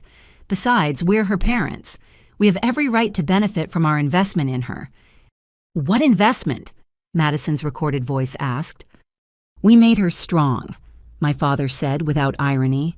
"That struggle we put her through. That's what built her character. Really, she owes us for creating the adversity that made her successful." The room went silent as the video ended. Even my parents' attorney looked uncomfortable. The prosecution's psychiatrist expert witness would later testify that this represented a classic narcissistic reframing, taking credit for the success that emerged despite their abuse, not because of it. When it was my turn to testify, I came armed with 3 years of documentation. Bank records, emails, text messages, recordings, everything FairShare had taught users to collect I'd been gathering since the day I left home. The jury saw it all: the systematic theft, the character assassination, the deliberate sabotage of opportunities. "Let me understand," the prosecutor said for emphasis. "Your parents stole your college fund, used your identity for fraud, attempted to destroy your employment opportunities, and then sued you for defamation when you became successful." "That's correct," I confirmed. "And how did that make you feel?" I paused, choosing my words carefully. Like I was never their daughter, just their financial resource, something to be extracted from, not invested in. My mother broke down crying at the defense table. My father tried to comfort her, but his gesture looked mechanical, performed for the jury, rather than genuine emotion. They'd played these roles so long, devoted parents, martyrs to ungrateful children, that truth had become foreign to them. The defense's case was built on portraying me as vindictive, claiming I'd orchestrated everything to punish them for choosing Madison. Their attorney presented a narrative where I'd abandoned the family, refused reasonable requests for help, and then built a company specifically to destroy them. It might have worked if Aunt Patricia hadn't been their next witness. "I've watched my brother manipulate family finances for 20 years, she testified. Long before JoelPay's success, they were borrowing money they never repaid, making promises based on future windfalls that never materialized. The only thing that changed when JoelPay became successful was the scale of their fraud." She presented her own documentation, loans from before I'd even graduated high school, family members they'd scammed using similar tactics. The pattern was clear. My parents were serial financial predators who'd simply found their biggest mark in their own daughter. The prosecution also called employees from banks where fraudulent loans had been secured. One loan officer testified about my parents' application for a family business expansion loan. They claimed their daughter was a silent partner in their restaurant venture, he explained. Provided documentation showing her as a co-owner, financial statements suggesting she'd invested significantly. "We only discovered the forgery when she became newsworthy and we recognized the name." "Did you verify with Ms. Williams before approving the loan?" "They said she was traveling internationally for her tech company and had given them power of attorney. The documents looked legitimate." "What happened to the restaurant?" "It never opened. The money disappeared into personal expenses, mortgage payments, credit card bills, shopping. Day by day, witness by witness, the case built into an avalanche of evidence. My success hadn't made my parents criminals. It had simply given them a bigger stage for their existing crimes. The turning point came when the prosecution presented evidence I hadn't known existed. The FBI's digital forensics team had recovered deleted messages between my parents from the week before they stole my college fund. "Robert, are you sure about this?" my mother had texted. "It's her whole future." "She'll be fine," he'd responded. "Kids like her always land on their feet. Madison needs this. She's fragile. Joel pays tough. Besides, your mother was senile when she wrote that will. The money should go where it's needed most. But what if she doesn't forgive us? Then we'll know we raised an ungrateful child. Either way, Madison gets Yale. The messages destroyed their claim that this had been a desperate last-minute decision. They'd planned it, debated it, and ultimately decided my future was an acceptable sacrifice for Madison's comfort. During closing arguments, the prosecutor painted a devastating picture. This isn't just fraud. It's not just identity theft. It's a fundamental betrayal of the most sacred trust, that between parent and child. The defendants didn't just steal money. They stole their daughter's faith in family, her belief that parents protect rather than prey. And when she succeeded, despite their sabotage, they didn't celebrate. They escalated, viewing her success as an ATM to fund their lifestyle and their other daughter's lies. The defense tried one last emotional appeal, my parents' attorney, arguing they were misguided but loving parents who'd made mistakes trying to provide for both children. The jury didn't buy it. Deliberation took less than 4 hours. Guilty on all counts: wire fraud, identity theft, conspiracy to commit fraud, forgery. The courtroom erupted when the verdict was read, but I felt only hollow relief. Justice had been served, but it tasted like ashes. These were still my parents, and some part of me, the little girl who'd once believed they loved me, mourned what could have been. Madison found me in the courthouse bathroom afterward, both of us hiding from the media circus outside. "I'm sorry," she said to my reflection in the mirror. "Not just for what I did, but for what I didn't do. I could have stopped this years ago if I'd had the courage to say no." "We were both kids," I said, surprising myself with the words. "They raised us to play these roles. You as the golden child, me as the scapegoat. The difference is, I broke free first." "Do you think—" she started, then stopped. "What? Do you think there's any chance we could ever be real sisters? Not the roles they assigned us, but actual family?" I turned to face her directly. "I don't know. Trust takes time to rebuild, and we've got a lot of broken pieces between us. But maybe we start with truth and see where it leads." She nodded, tears streaming down her face. "Truth. I can do truth." We left the bathroom together, facing the cameras side by side. The headlines would scream about family betrayal and justice served.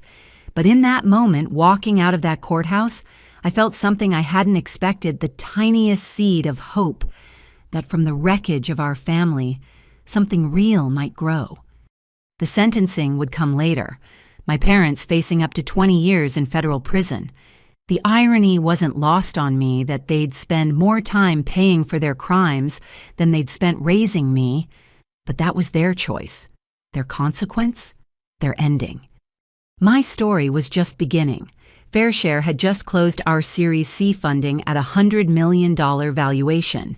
We were expanding internationally, helping millions of young adults protect themselves from financial abuse. Universities were integrating our resources into freshman orientation. Financial institutions were partnering with us to flag suspicious family-related transactions. From the ashes of my stolen college fund, we'd built something that ensured no one else would suffer alone in silence. My parents had been right about one unintended thing. Adversity had made me strong, just not in the way they'd planned. The letter arrived on a Tuesday morning, delivered by a courier who required signature confirmation. The return address made my hands tremble. Bowman and Associates Estate Attorneys. Richard Bowman had been my grandmother's lawyer, the one who'd revealed her video message during the trial. I couldn't imagine what more there could be to discover. Inside my office at FairShare's new headquarters, we'd outgrown the shared space and now occupied an entire floor in downtown San Francisco. I opened the envelope with careful fingers. "Dear Ms. Williams," the letter began. "During the recent legal proceedings regarding your parents' criminal activities, certain irregularities in your grandmother Rose Williams' estate came to light. As part of the FBI's investigation, we were required to conduct a full forensic audit of all financial transactions related to the estate. This audit has revealed information that requires your immediate attention." My mouth went dry as I continued reading. The audit had discovered a second trust fund, one my grandmother had established through a different attorney 2 years before her death. She'd hidden it completely, telling no one listing it under her maiden name, with instructions for it to remain sealed until my 25th birthday. The letter continued. "Your grandmother appears to have anticipated potential malfeasance by your parents. She established this secondary trust with explicit instructions that its existence never be revealed to them. The trust contains $500,000 in assets accumulated through careful investment of her personal savings. Additionally, there is a sealed letter addressed to you." I had to read it 3 times before the words sank in. $500,000. My grandmother had somehow had planned for the possibility that my parents would betray me and had created a secret safety net. "When can I see the letter?" I asked Richard Bowman when I called him minutes later. "I can meet you this afternoon. Joelpay, there's something else you should know. Your grandmother came to me in secret because she discovered your parents had been accessing her primary accounts. She was concerned about their financial habits even then." That afternoon in a law office overlooking the bay, I held my grandmother's final letter with shaking hands. Her handwriting, still elegant despite her age, filled 3 pages. "My dearest Joelpay," it began. "If you're reading this, then my worst fears have come true. I've watched your parents favor Madison since her birth, watched them dim your light to brighten hers, and I know with certainty that they will sacrifice your future for her comfort if given the chance." Tears blurred my vision as I continued reading. "The money I left for your education in my main will is likely gone used for Madison's wants rather than your needs.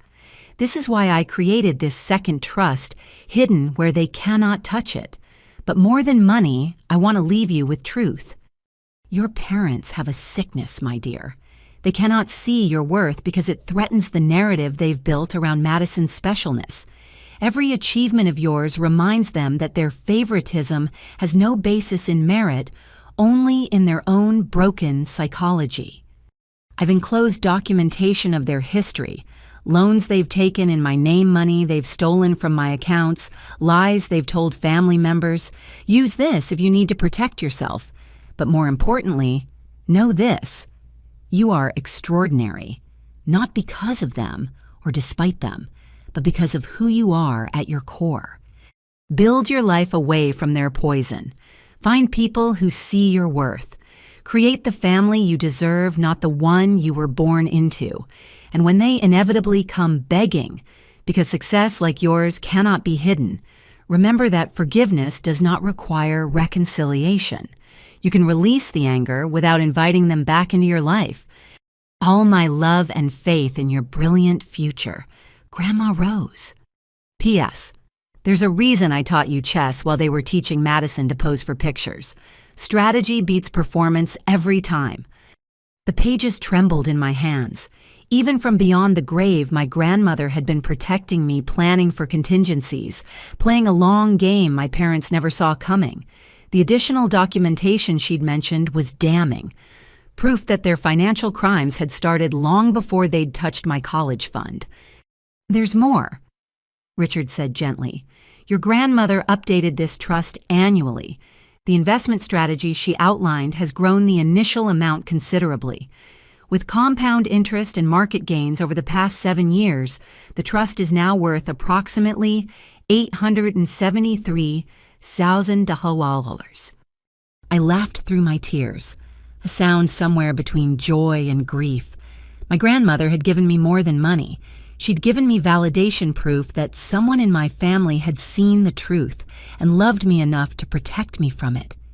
That evening, as news of my parents' sentencing hit the media, 15 years each with possibility of parole in 10, my phone rang with an unknown number. Joelpay. Madison's voice was small, exhausted. "Did you see?" "I saw. 15 years. They'll be in their 70s when they get out." We sat in silence with that reality. Our parents, who'd spent our childhoods building elaborate facades, would spend our adulthoods in federal prison. I got into community college, she said suddenly, starting fresh, accounting major. Figured I should learn what honest numbers look like. That's good, Madison, really. I also got a job, nothing fancy, data entry at a small firm, but they don't know who I am, and I'm keeping it that way. No more Instagram, no more pretending, just work. Why are you telling me this? Because you're the only family I have left who might actually give a damn if I become a better person. Everyone else wrote me off with Mom and Dad, and I don't blame them. I thought about Grandma Rose's words about creating the family you deserve. Madison had been shaped by our parents' poison just as much as I had, just in different ways. Maybe there was hope for her yet. Send me your class schedule, I said finally. If you're serious about this, you'll need tutoring. I know some people. You'd help me. The shock in her voice was painful to hear. I'm not helping the girl who laughed while they stole from me. I'm potentially helping whoever you're trying to become. There's a difference. I understand, Joe. I love you. I know I have no right to say that, but I do. I couldn't say it back, not yet. Maybe not ever. But I said, keep going to therapy. Keep doing the work. We'll see what grows from there. The call ended with tentative hope, a fragile bridge built over an ocean of hurt. I didn't know if it would hold, but attempting to build it felt like growth. Later that week, Forbes officially published my 30 under 30 profile. The photo shoot had taken place in the TechFlow offices, where it all began, with Marcus beaming like a proud brother in the background. The article detailed my journey from receptionist to CEO, highlighting how FairShare had grown to help over 3 million users protect themselves from family financial abuse. But the universe had one more twist in store. During the shoot, the photographer had asked to include a family photo. I declined explaining the situation, but she'd said something that stuck with me. Family isn't always blood. Show the people who lifted you up. So the final photo in the spread showed me surrounded by my chosen family, Marcus, who'd seen potential when I could barely see tomorrow. Sharon, who'd fought for justice when I was too exhausted to fight anymore. Patricia, the aunt who'd broken ranks to tell the truth. My core team at FairShare, brilliant people who'd believed in the mission. Even Rachel from TechFlow, who'd become like an older sister. These were the people who'd caught me when my blood family let me fall. They'd proven that love wasn't about DNA or obligation, but about showing up, telling truth, and building something together. The Forbes issue hit newsstands the same day I received paperwork about the secret trust. The timing felt cosmic. As my parents entered federal prison, I was receiving both public recognition and private vindication. The daughter they'd deemed worthless was worth nearly $1 million and running a company valued at over $100 million. The sacrificial lamb had become a success story. But the real reckoning came in a letter my parents sent from prison through their attorney. Even facing 15 years behind bars, they couldn't admit fault. Dear Joel Pay, it read in my mother's handwriting. We hope someday you'll understand that everything we did was out of love. Parents make hard choices. We chose to invest in Madison's potential because she needed more support. You were always so independent, so capable. We knew you'd survive. In a way, we gave you the gift of self-reliance. Your success proves we were right about your strength. When we're released, we hope you'll see that we're all family and family forgives. I read it twice, then fed it into the shredder.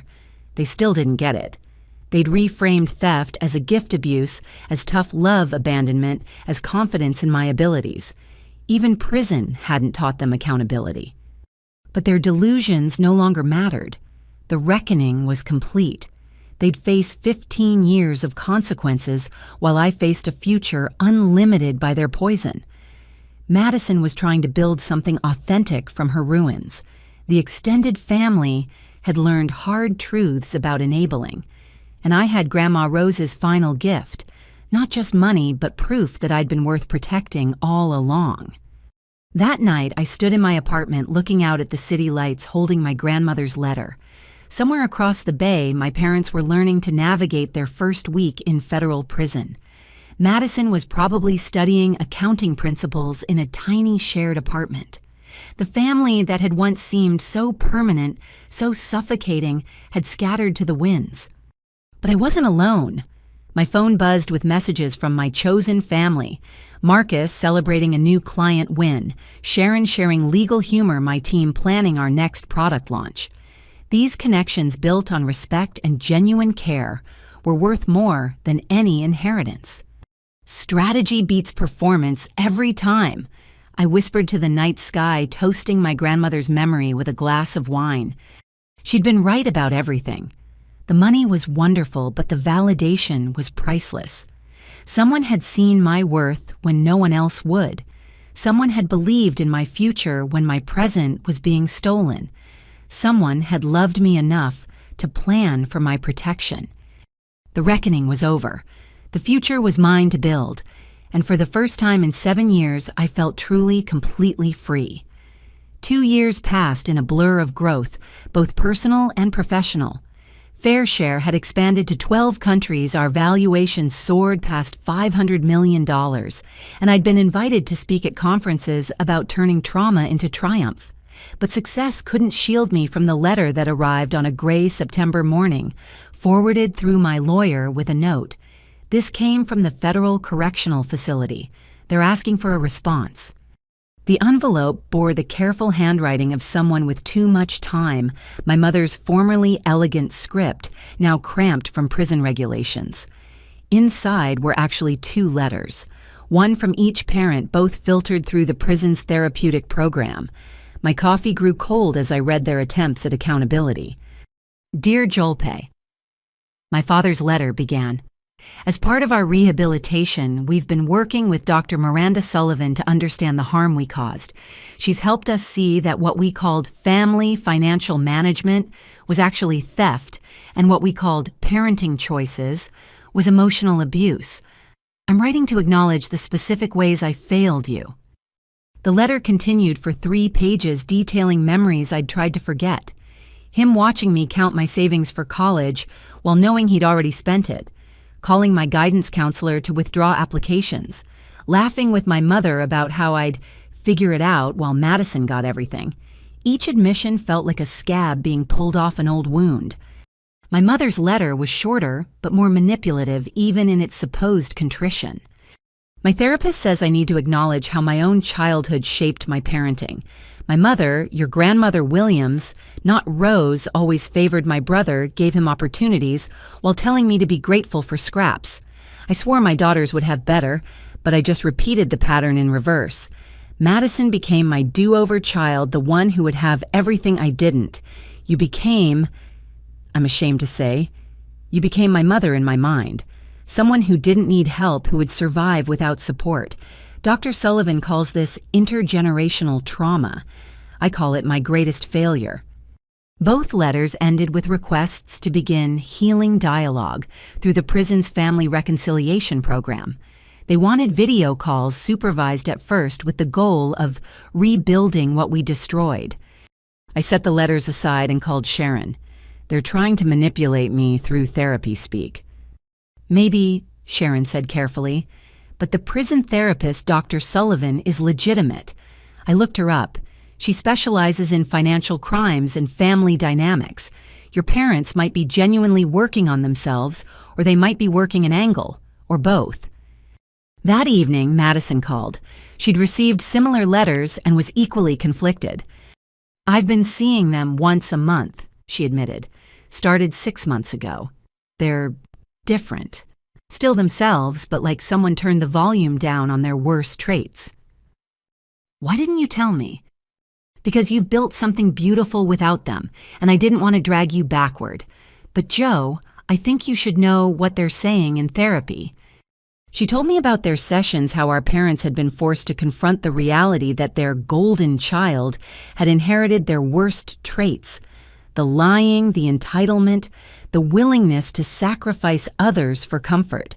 How they'd finally admitted that making me the scapegoat had been easier than dealing with their own failures. Dad actually cried, Madison said. like real tears, not performance ones.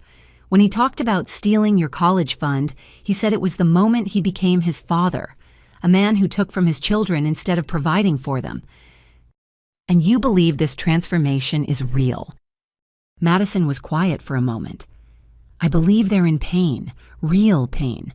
Whether that translates to real change, I don't know. But I know what fake remorse looks like. I perfected it for years. This feels different. I hung up more unsettled than before. For 2 years, I'd built my life on the foundation that my parents were irredeemable villains. If they were capable of change, what did that mean for the walls I'd built? The answer came from an unexpected source. Dr. Miranda Sullivan reached out directly with my parents' permission to offer context. "Ms. Williams," she said during our phone call, "I want to be clear that I'm not advocating for reconciliation. That's entirely your choice. But I thought you should know that your parents' work in therapy has been significant. They've moved past the typical mistakes were made phase into genuine accountability." What does that mean exactly? They've acknowledged that they stole from you not just money but opportunity and trust. They've admitted that favoring Madison was about their own egos, not her needs. Most importantly, they've stopped the narrative that your success validates their abuse. They now understand that you succeeded despite them, not because of them. And they expect me to forgive them for this sudden enlightenment. Actually, no. That's what's unusual. Most prisoners in their situation push for quick forgiveness to ease their guilt. Your parents have explicitly said they don't deserve forgiveness, that they need to earn even the chance to apologize properly. They're prepared for you to say no to any contact. This unexpected maturity threw me. The parents I knew would never have accepted rejection without a fight. But then again, the parents I knew hadn't spent 2 years in federal prison, being forced to confront their crimes daily. I decided to test the waters. Through Sharon, I agreed to one letter exchange. Not a video call, just written words where I could control the pace and my reactions. My letter was brief. "I received your letters. I'm willing to hear what you have to say, but I make no promises about forgiveness or future contact. If you're genuinely working on yourselves, prove it through consistent actions, not words. Also, I know about the book." The last line was a test. Through publishing contacts, I'd learned they'd been approached about writing a memoir from prison. Our Fall from Grace, a Family's Story. The advance would have been substantial enough to set them up after release. Their response arrived 2 weeks later, faster than typical prison mail. My father's handwriting was shaky. "You know about the book? Of course you do. You always were 3 steps ahead, just like your grandmother Rose. We turned down the deal. It felt like another betrayal, profiting from pain we caused. Dr. Sullivan helped us see that our story isn't ours to tell. It's yours. If anyone writes about this family, it should be you. We've instructed our lawyer to decline all media offers. Our story ends with accountability, not another payday." My mother had added a postscript. "I dream about that dinner where we told you about the money. In my dreams, I stop ourselves. I say Madison can take loans like everyone else. I choose both my daughters instead of destroying one for the other. I wake up knowing I can't change it, but I can at least stop causing new harm. No books, no interviews, no more lies." I fact-checked through Sharon. They'd indeed turned down multiple offers, including a documentary that would have paid 6 figures. For my parents, who'd always chased the next scheme, walking away from easy money was unprecedented. "They might actually be serious," Sharon mused, "or playing a very long game." But then something happened that convinced me their change might be real. A reporter investigating financial family crimes reached out for an interview. She mentioned my parents had agreed to speak with her from prison, and I braced for another round of public manipulation. Instead, the article portrayed them as cautionary tales. They'd told the reporter on record that they were criminals who destroyed their family for greed and favoritism. They detailed their crimes without excuse, admitted I'd built fair share despite their sabotage, and urged other parents to see them as examples of what not to do. "We stole our daughter's inheritance, her trust, and her faith in family," my mother was quoted saying. We're in prison, but she's the one who got a life sentence of trauma. There's no forgiveness for that, only accountability.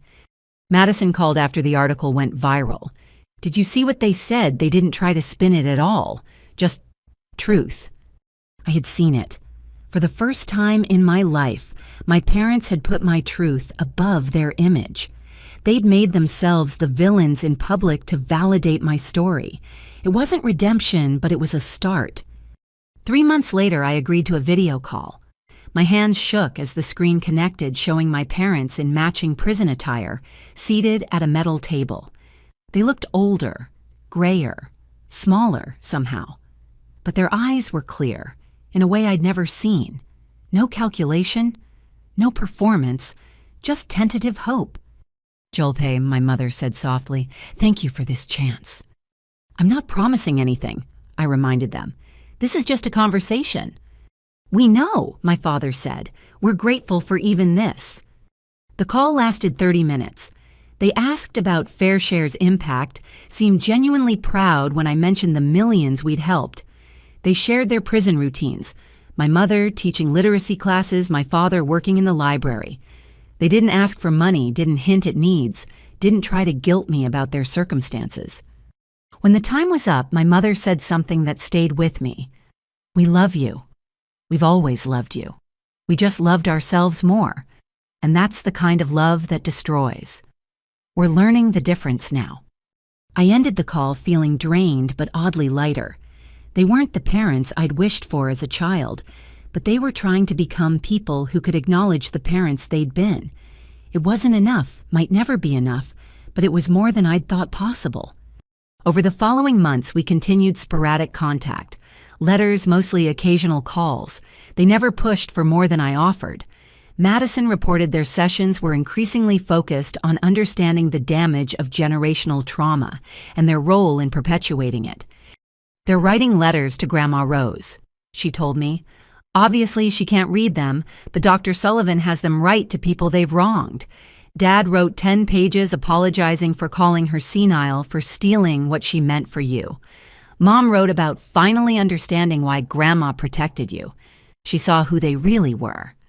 The olive branch they'd extended was thorny, complicated by years of betrayal, but it was real, cultivated in the harsh soil of consequence and therapy. I didn't trust it, yet might never fully trust it, but I acknowledged its existence. FairShare continued to thrive. I spoke at universities about recognizing financial abuse, testified before Congress about protecting young adults from family fraud. My success had become bigger than personal vindication. It was about systematic change.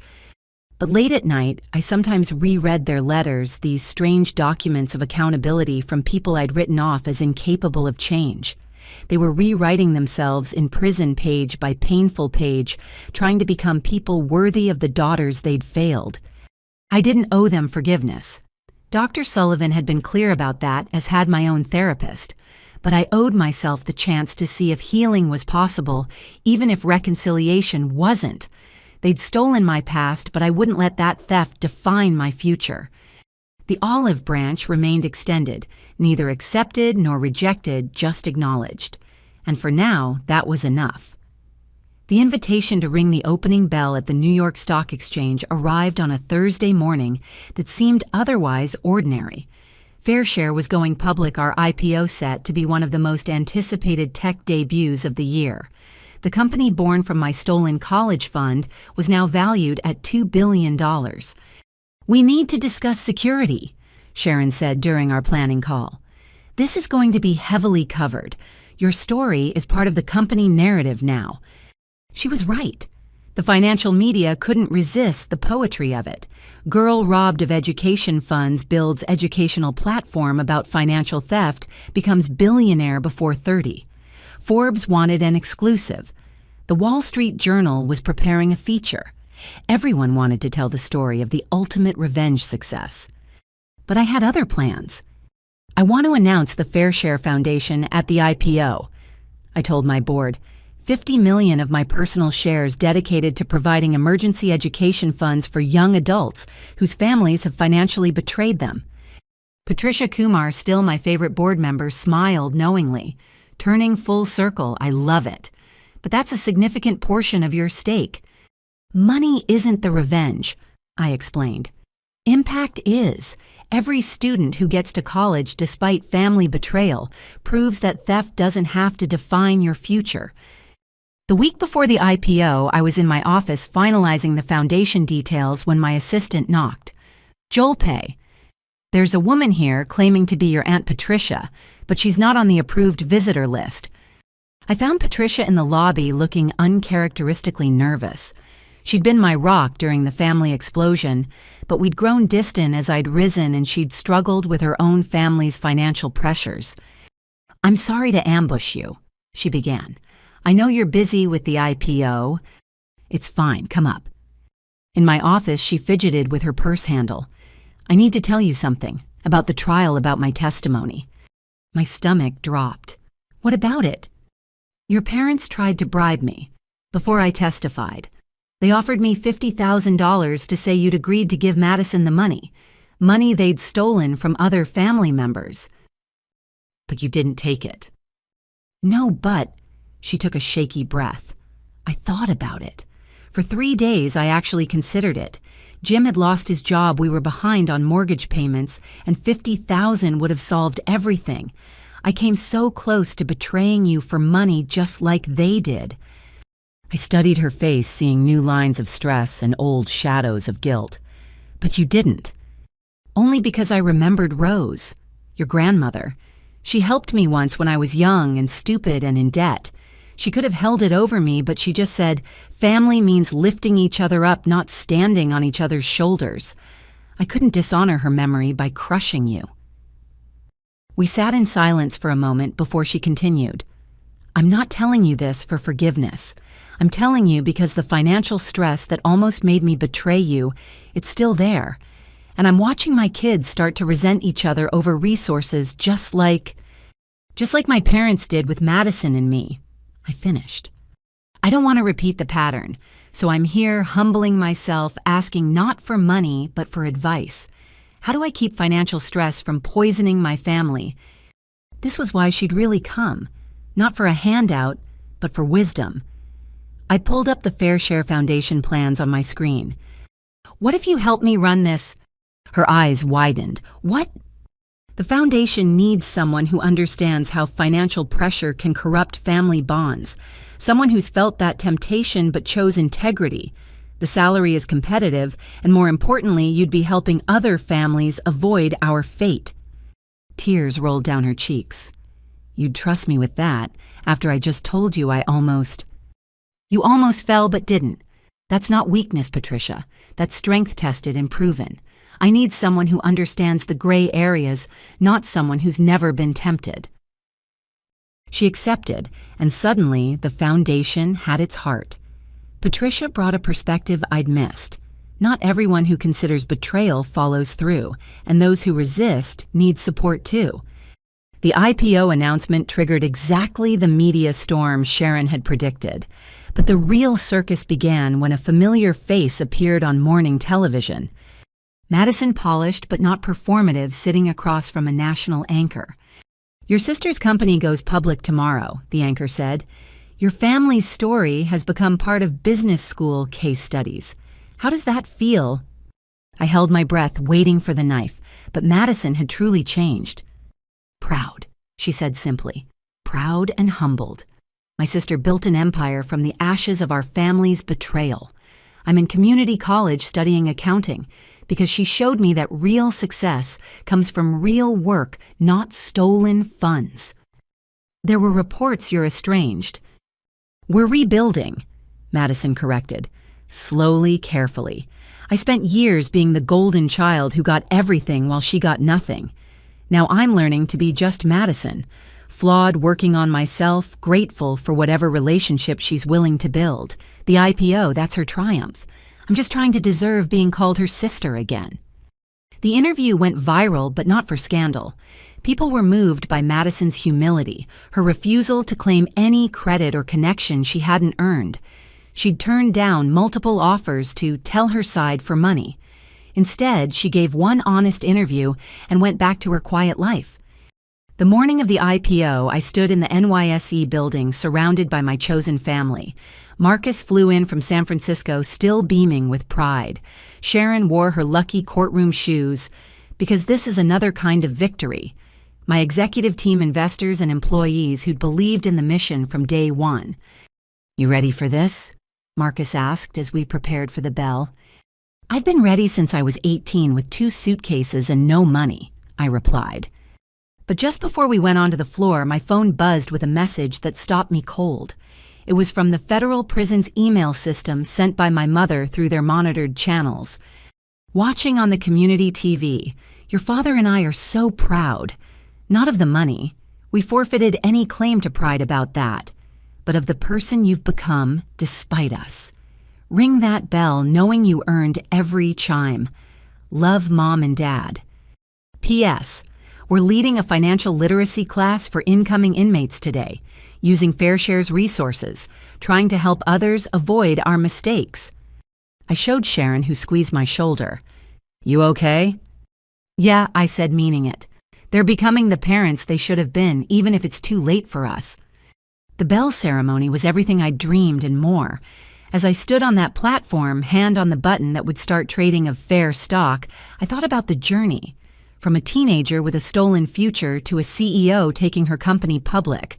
From family betrayal to building tools that protected millions from similar theft. The bell rang out across the trading floor and Fair opened at $42 per share, making me a paper billionaire. The number felt surreal, but what felt real was the flood of messages from FairShare users celebrating with me. Young adults who'd protected their assets, documented abuse, found resources for independence. They were the true victory. That afternoon, as Fair closed up 30% on its first day, a reporter asked the question everyone wanted answered. "This is often called the ultimate revenge story. Is that how you see it?" I thought carefully before answering. Revenge implies I built this to hurt them. I built this to help others. If my parents feel hurt watching my success, that's their consequence to process. I'm too busy building the future to live in the past they created. But the universe wasn't done with its poetry. That evening, Patricia called from the Foundation's new offices. "You need to see this," she said.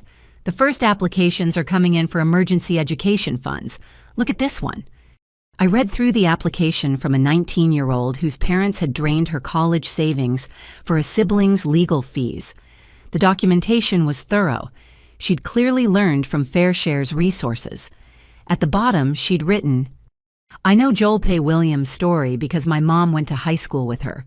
She used to say if Joel Pay could build $1 billion company from nothing, I could survive this too. I'm not trying to match her success. I just want the chance she fought for, to try." We approved her funding that night, and hundreds more in the weeks that followed. Each success story multiplied the impact, creating ripples of opportunity where there had been theft and betrayal. Madison sent a simple text after seeing the IPO coverage. "Grandma Rose would be so proud. You didn't just find a way, you built a highway for everyone else. I love you, sis." This time I texted back, "Love you too." Because success, real success, wasn't about the money or the vindication. It was about transforming poison into medicine, theft into abundance, betrayal into a blueprint for others to protect themselves. My parents had been right that I'd find a way. They just never imagined that way would lead to the New York Stock Exchange and beyond. The numbers on my portfolio screen seemed imaginary, but the impact was real. Every download, every protected asset, every funded education was proof that sometimes the best revenge isn't revenge at all. It's multiplication, taking what was meant to limit you and turning it into limitless opportunity for others. And that multiplication was just beginning. 7 years after that nightmare August evening when my world shattered, I stood in my Manhattan penthouse on Christmas Eve, staring at my phone.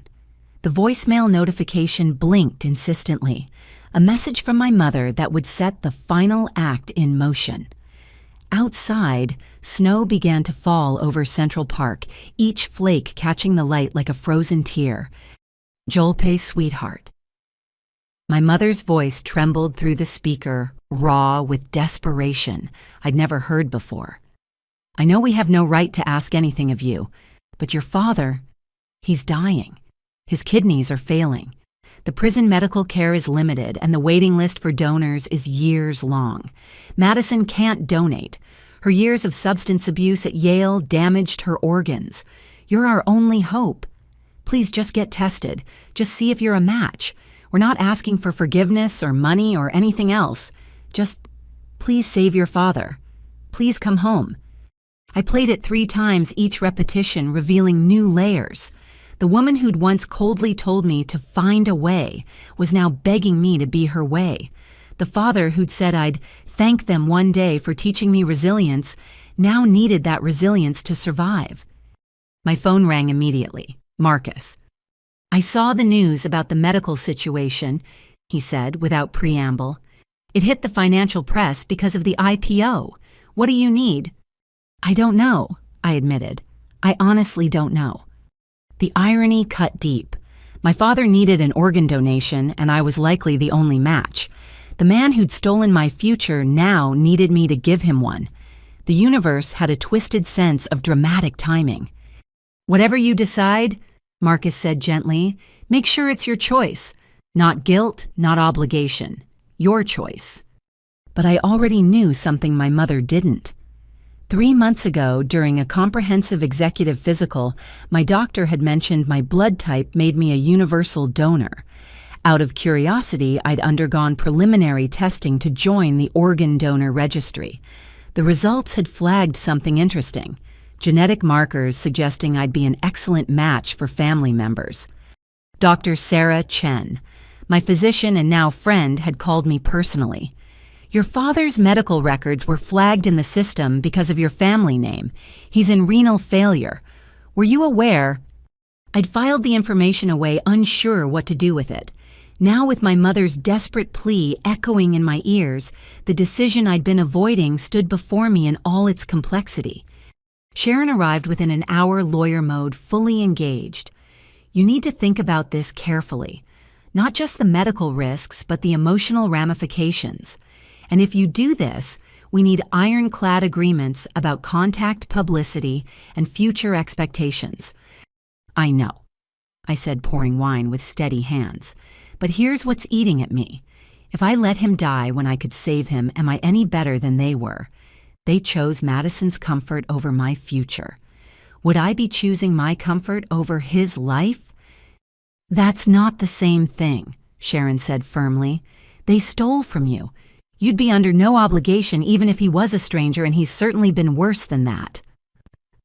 Patricia arrived next, having driven down from the foundation offices. "I heard," she said, simply hugging me. "What does your gut say?" "My gut says this is a test," I admitted. "Not from them, but from the universe. They sacrificed my well-being for their preferences. Do I sacrifice their well-being for mine?" We talked through the night, examining every angle. Madison called crying too hard to be coherent, begging me to at least get tested. Their prison therapist, Dr. Sullivan, sent a message through official channels saying my parents understood if I said no, that they'd forbidden her from advocating on their behalf. By morning, I'd made my decision. "I'll get tested," I told Sharon, "but with conditions." The conditions were extensive. If I was a match and agreed to donate, there would be no publicity, no family reunion narrative, no claims of redemption through my sacrifice. The medical procedures would be handled without direct contact. Most importantly, this didn't constitute forgiveness or reconciliation. It was a medical procedure, not an emotional reset. "And one more thing," I added, "they have to complete something first." 2 days later, my parents sat in a prison conference room with cameras rolling.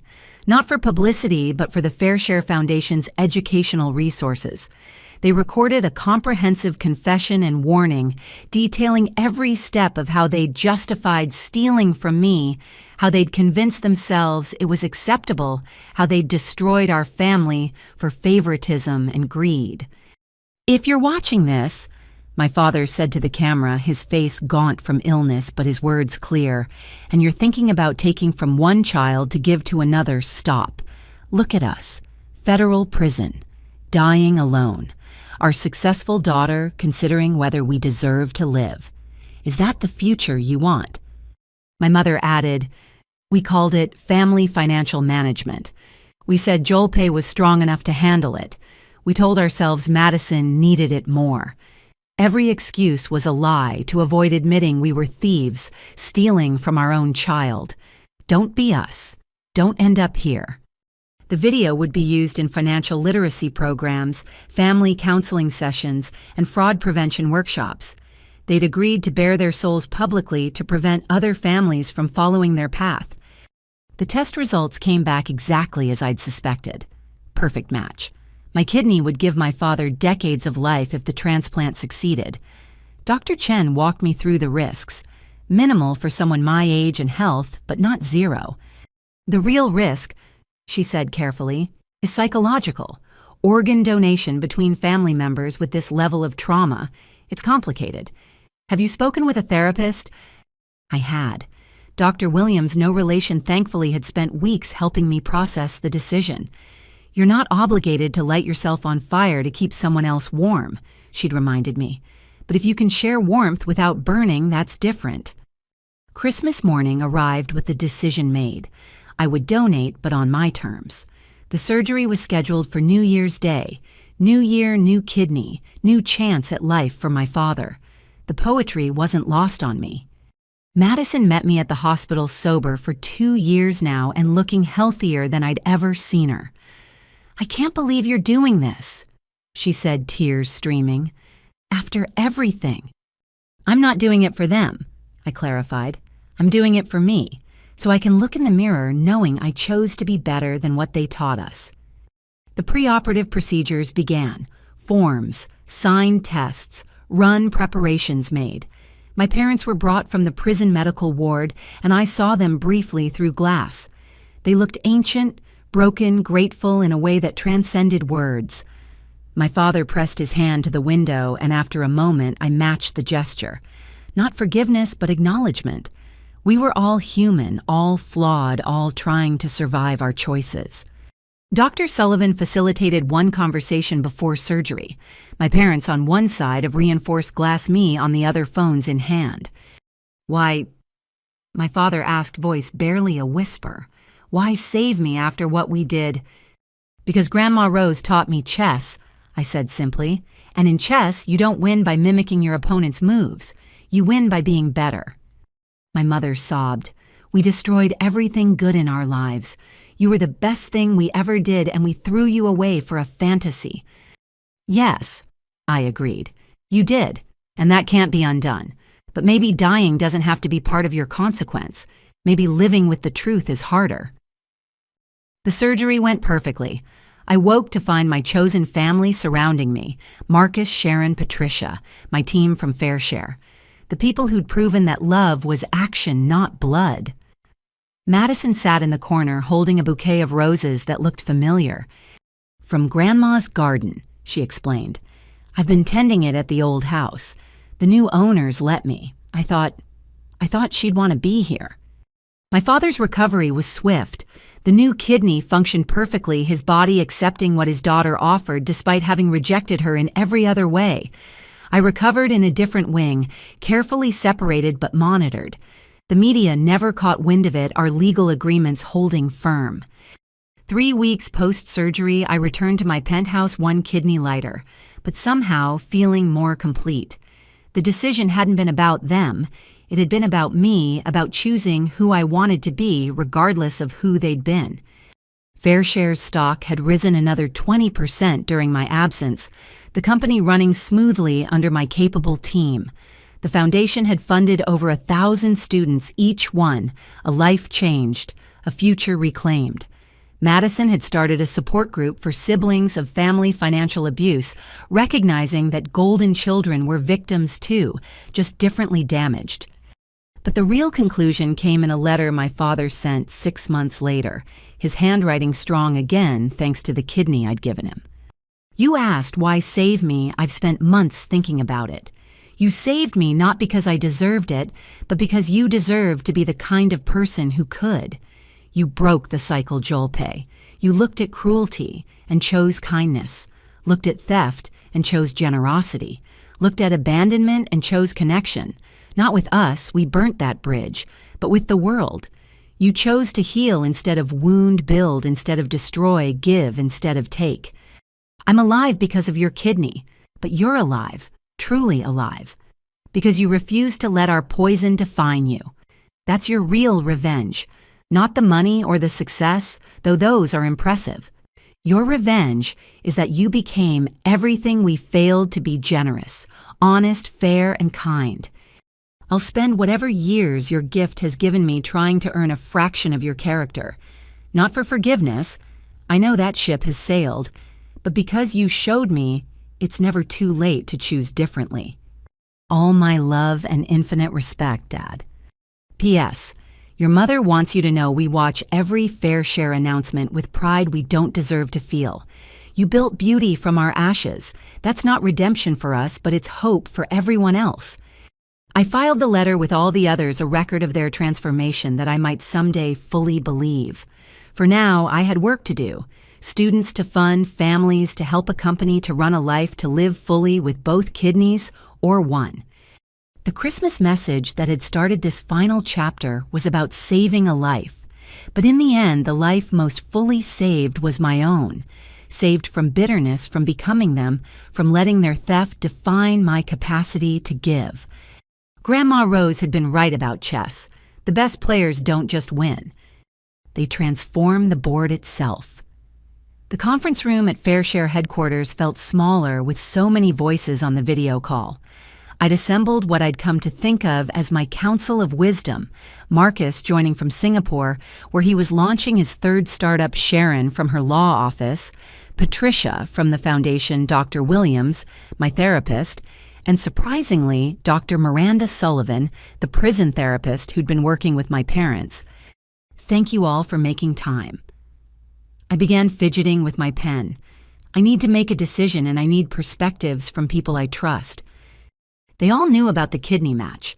What they didn't know was the call I'd received that morning from the transplant coordinator. The situation has become more complex.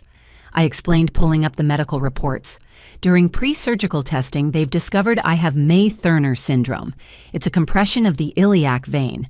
Normally it's manageable, but combined with kidney donation, it increases your surgical risk.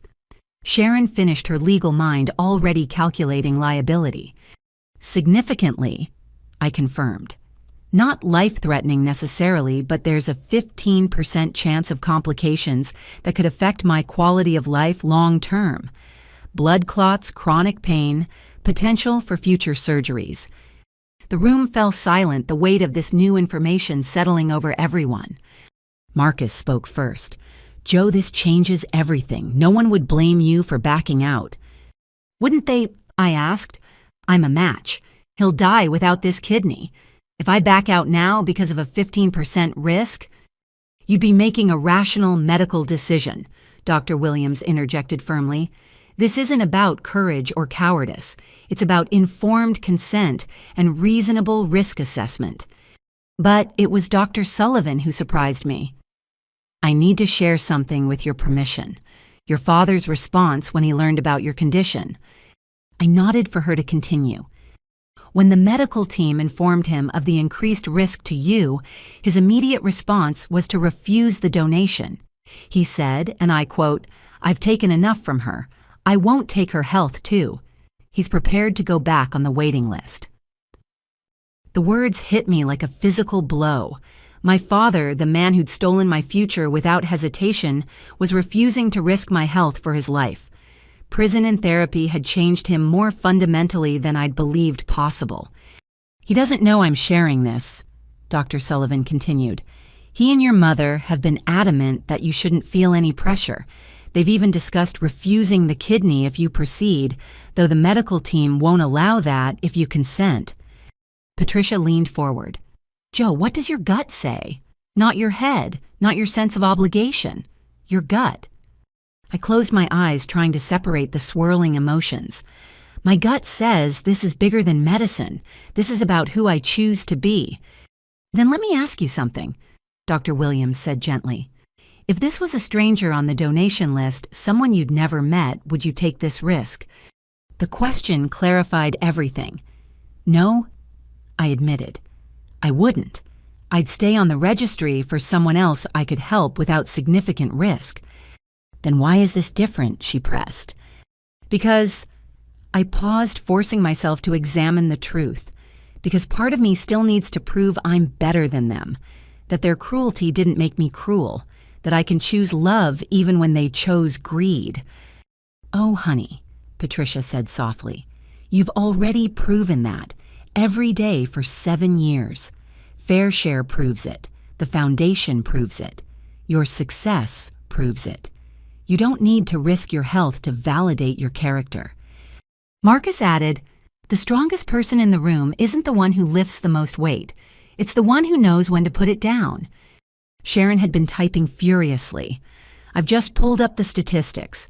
With your father's current treatment, he has a 70% chance of surviving until another match is found. Those aren't great odds, but they're not negligible. This isn't a binary choice between your kidney or death. What would Grandma Rose say? Patricia asked suddenly. The question stopped me cold. I could almost hear her voice, see her knowing smile. She'd say that sacrifice without wisdom is just another form of theft, stealing from yourself. I need to talk to them, I decided. Face to face, no glass between us. If I'm going to make this decision, I need to look them in the eyes. The next day, in a secured medical conference room at the federal facility, I sat across from my parents for the first time in years, without barriers between us.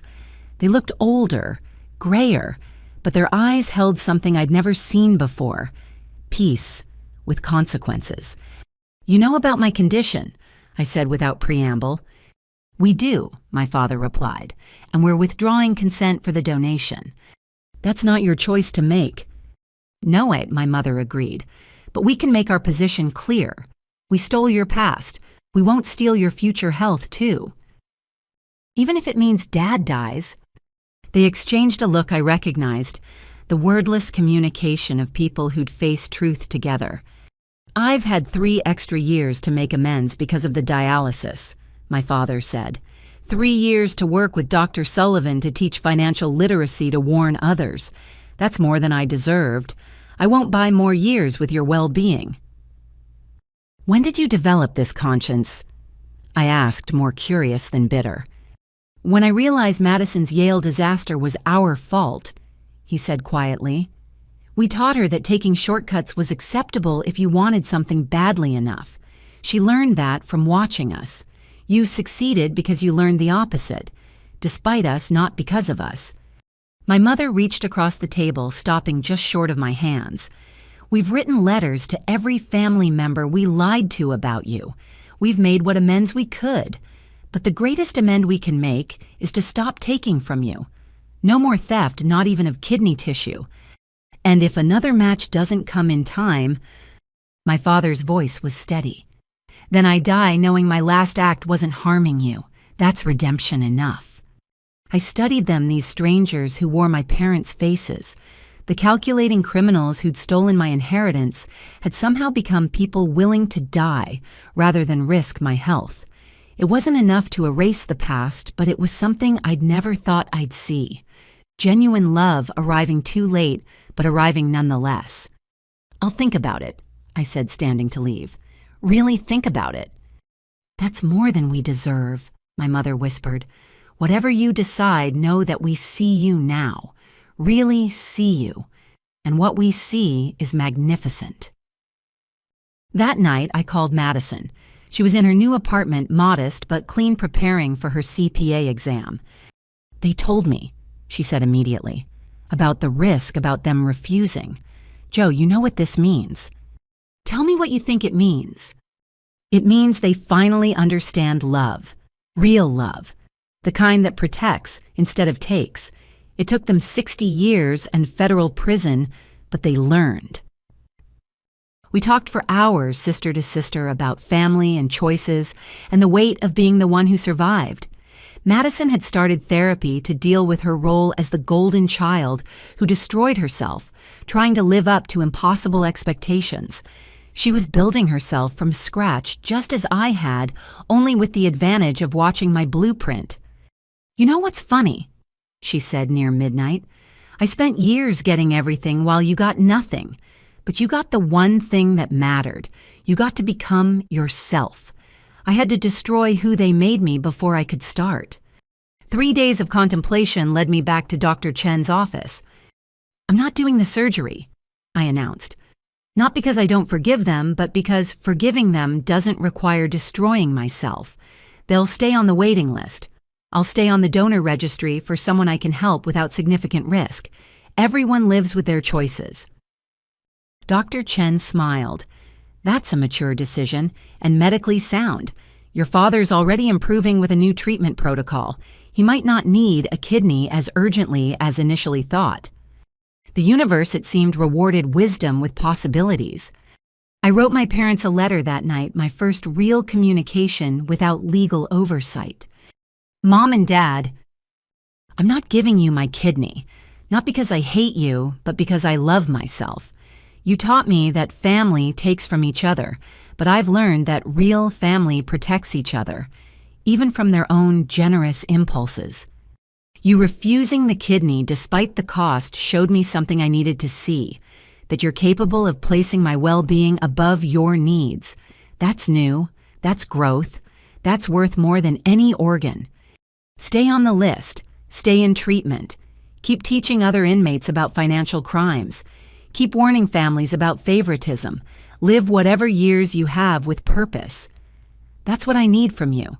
Not your deaths on my conscience, but your lives serving as cautionary tales and eventual redemption stories. I'm building a life where 15% risk is too high for someone who caused me 100% harm, but I'm also building a life where I can wish you well from a distance. That's growth too. Gratefully alive with both kidneys, Jolpay. P.S. Tell Dr. Sullivan the chess lessons worked. Sometimes the best move is not to move at all." The response came through the prison email system 2 days later. "Our daughter, your decision is a gift greater than any kidney. You've shown us what boundaries look like, what self-love means, what wisdom does. We're crying as we write this, but they're tears of pride, not pain. Stay whole, stay healthy, stay yourself. We'll stay alive as long as we can, not for our sake, but to keep sharing the story of the daughter who rose from ashes we created. Every day we'll tell someone about the cost of favoritism, the price of theft, the value of integrity. Thank you for considering it. Thank you more for reconsidering. Thank you most for becoming someone who could choose wisely. With love and respect for your boundaries, Mom and Dad." 2 months later, my father received a kidney from a motorcycle accident victim, a tragedy yielding life the universe's complex mathematics. The transplant succeeded, and he returned to prison to serve his remaining years, teaching writing and corresponding with families on the edge of financial crimes. I returned to building Fair Share, running the foundation and living fully. My surgical risk remained theoretical. My kidneys remained paired. My life remained my own. The decision hadn't been about punishment or forgiveness, but about wisdom, knowing when generosity becomes self-harm, when helping becomes enabling, when love means saying no. Some sacrifices honor the giver, others only perpetuate the cycle of taking. Learning the difference had taken 7 years and a billion-dollar company, but the lesson was worth more than any valuation. My body remained whole. My boundaries remained firm. My future remained uncompromised by their past. And that more than any kidney was the gift I gave us all. The video call that changed everything came on a Tuesday afternoon in March, 2 months after my father's successful transplant from an anonymous donor. Madison's face filled my laptop screen, but instead of her usual apartment backdrop, she appeared to be in some kind of medical facility. "Joe, I need to tell you something." She began, her voice shaking. Remember how I couldn't be tested as a donor because of my past substance abuse? Of course. I set aside the quarterly reports I'd been reviewing, giving her my full attention. I lied. The words came out in a rush. Not about the substance abuse, that was real, but about the testing. I did get tested. I was a match. A perfect match, actually. Better than you, even. The office around me seemed to tilt. Madison, what are you saying? I was terrified. She continued, tears streaming. I thought if I donated, if I saved him, they'd forgive everything. The lies about Yale, the stolen money, the years of being their perfect failure. I thought one kidney could buy redemption, and I wasn't ready for that, so I lied. But Dad got a kidney. He's okay now. From someone else who died, Madison said flatly. Someone else's tragedy saved him because I was too much of a coward to face my truth. And then I watched you almost risk your life despite everything they did, and I realized I'm still that selfish 16-year-old who laughed when they stole your future. I leaned back, processing this revelation. My sister, the golden child who'd received everything, had withheld the one thing that could have saved our father without risking me. Why are you telling me this now? Because I'm about to do something, and I needed you to know the truth first. She adjusted her camera, revealing more of her surroundings. Definitely a hospital. I'm donating my kidney to someone else, a stranger on the list, someone whose family won't have to watch them die because a coward couldn't face their past. Madison, are you sure? It's the only way I can live with myself, she said firmly. I've been in therapy twice a week since Dad's surgery. Dr. Martinez helped me see that my whole life has been about taking your money, your opportunities, your parents' love. I need to give something real, something that costs me something that can't be taken back. Does anyone else know Mom and Dad? God, no. Can you imagine they'd either try to stop me or worse, turn it into some redemption story about their reformed golden child? This isn't about them. It's about me learning to be human. I watched my sister, really watched her. Gone was the entitled girl who'd spent my college fund on designer clothes. In her place sat a woman struggling with the weight of who she'd been and the possibility of who she could become. The recipient, I asked carefully, do you know anything about them? 22-year-old college student, pre-med, first in their family to attend university.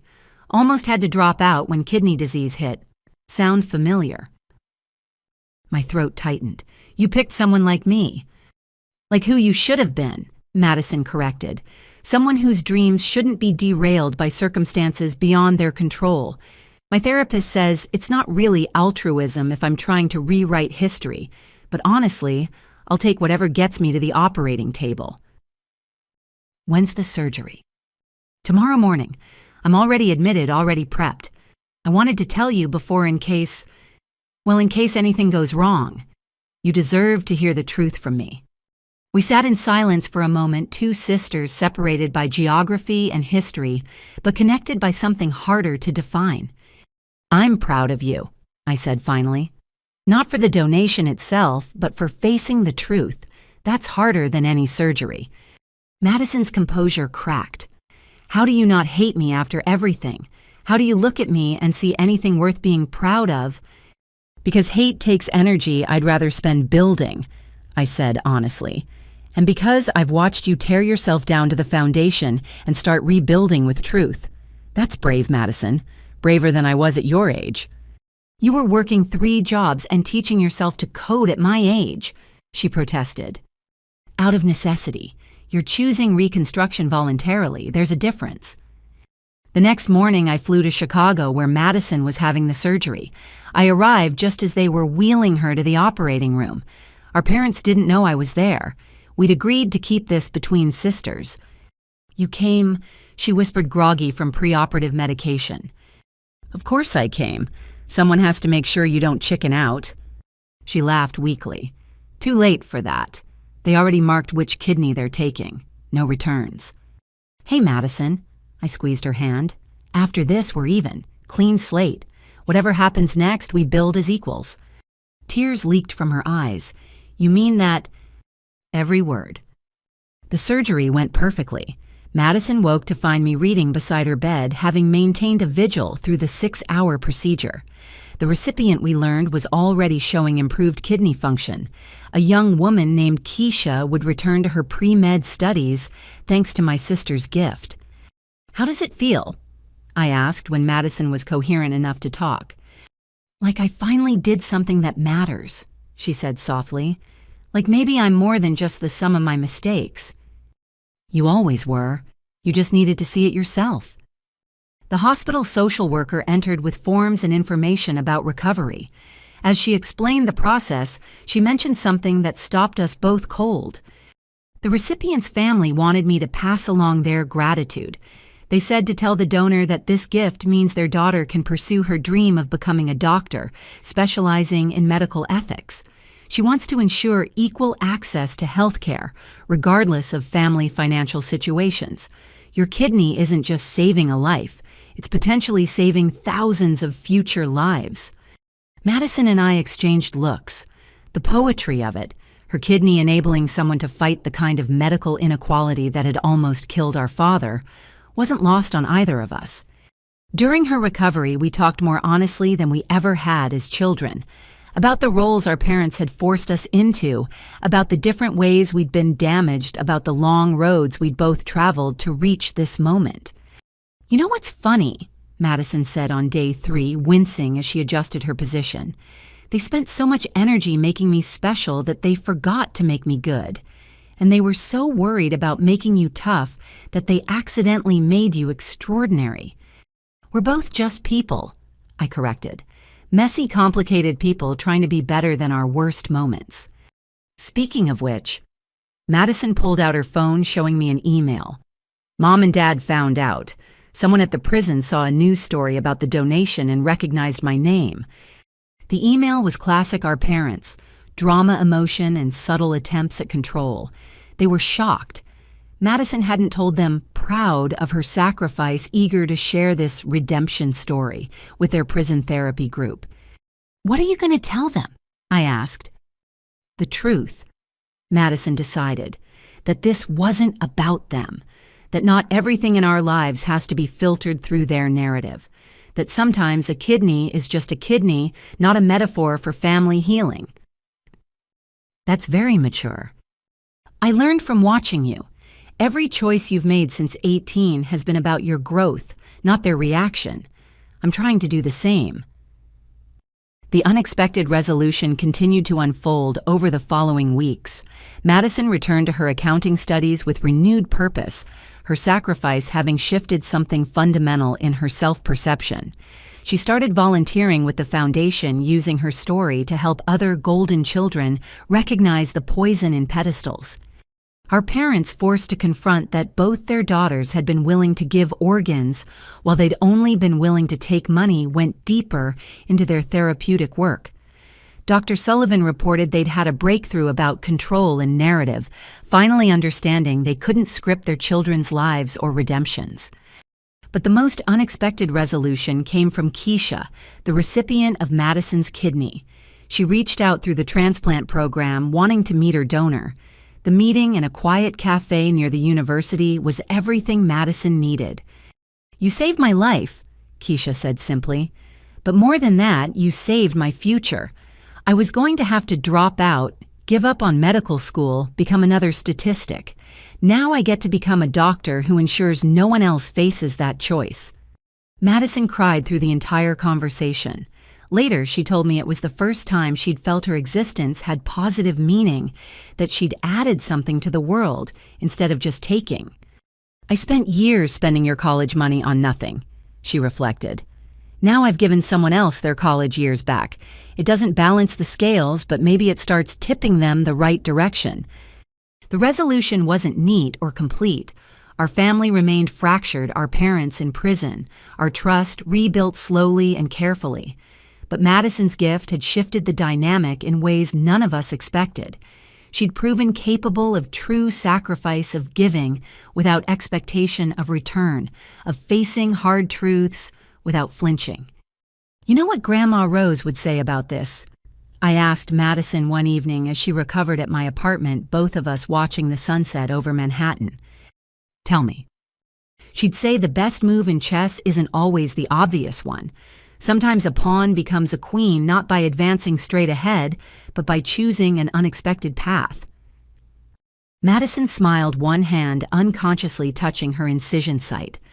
From golden child to organ donor, not the transformation anyone expected, but maybe the one you needed.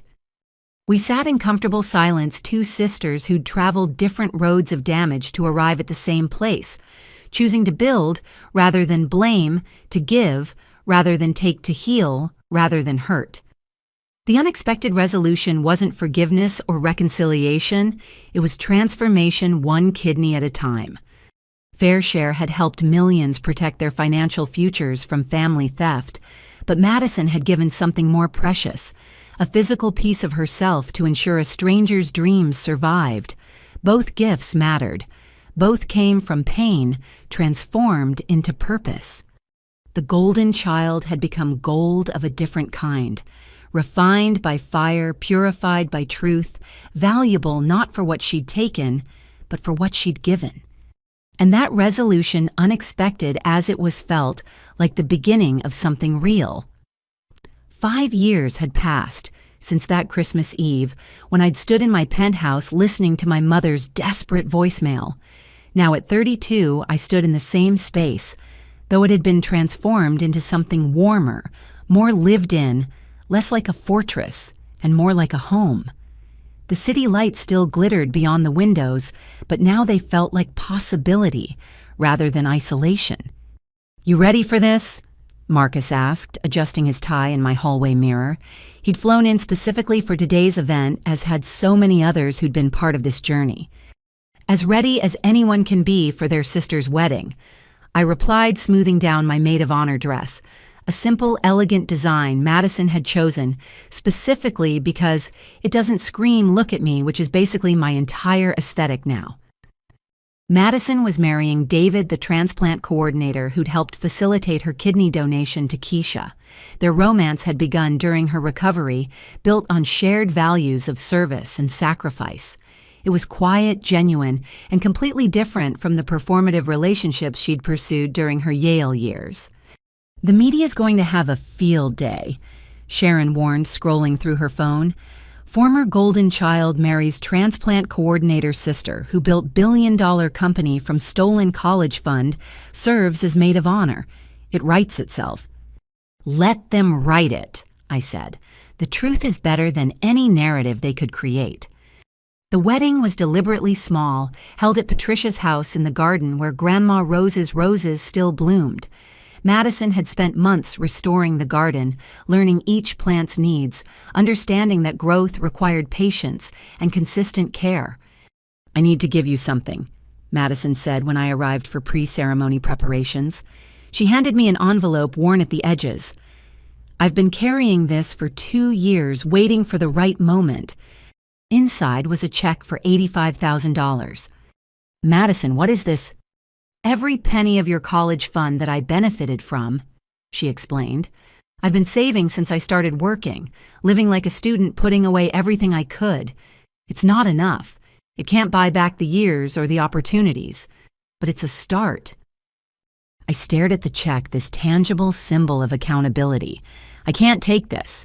You earned this money honestly working—" "Exactly," Madison interrupted. "I earned it honestly, which means I can choose honestly what to do with it, and I choose to return what was stolen even if I wasn't the one who stole it. Please, Joe, let me do this one thing right." I folded the check carefully. "It's going straight to the foundation. Some kid who's facing what I faced is going to get their chance, because you chose to make this right." "That's perfect," Madison whispered, hugging me. "That's exactly what should happen." The ceremony itself was beautiful in its simplicity.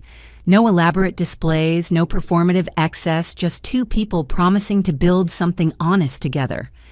David's vows to Madison included a line that made everyone cry. "You gave a piece of yourself to save a stranger.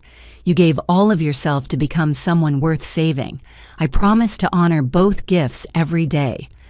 During the reception held under string lights in the garden, I gave my maid of honor speech. Looking out at the gathered faces, our chosen family, a few cousins who'd reconnected after the trial, Keisha sitting with her own family, I spoke from the heart. Madison and I were raised to be competitors, not sisters. I was supposed to be the responsible one, she was supposed to be special. Neither role left room for us to be human. But here's what I've learned: people can change. Not easily, not quickly, but genuinely.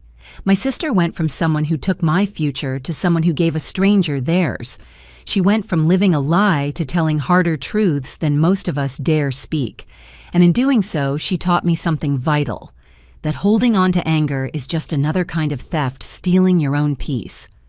I raised my glass. To Madison and David, who proved that the best love stories aren't about perfect people, but about imperfect people, perfect for each other's growth. Later, during the father-daughter dance traditionally reserved for the bride, and her father, Madison, danced with David's father instead. Our parents remained in federal prison now in their 7th year of incarceration. They'd sent a letter which Madison had chosen to read privately and not share with the gathering. Their absence was present, acknowledged, but not mourned. "Strange, isn't it?" Patricia said, joining me on the garden bench where Grandma Rose used to sit. "Your parents spent so much energy orchestrating their children's lives, and they missed all the moments that actually mattered." "They're watching the live stream from prison," I revealed. Madison had quietly arranged it not for reconciliation but for closure. Even incarceration can't stop them from witnessing consequences. As the evening progressed, I found myself in conversation with Keisha, now in her residency at Johns Hopkins.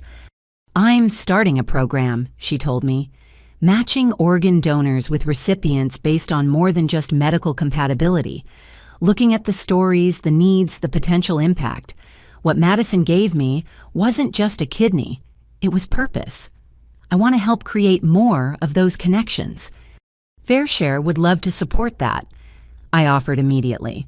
"We've got the technology infrastructure to help build the matching platform."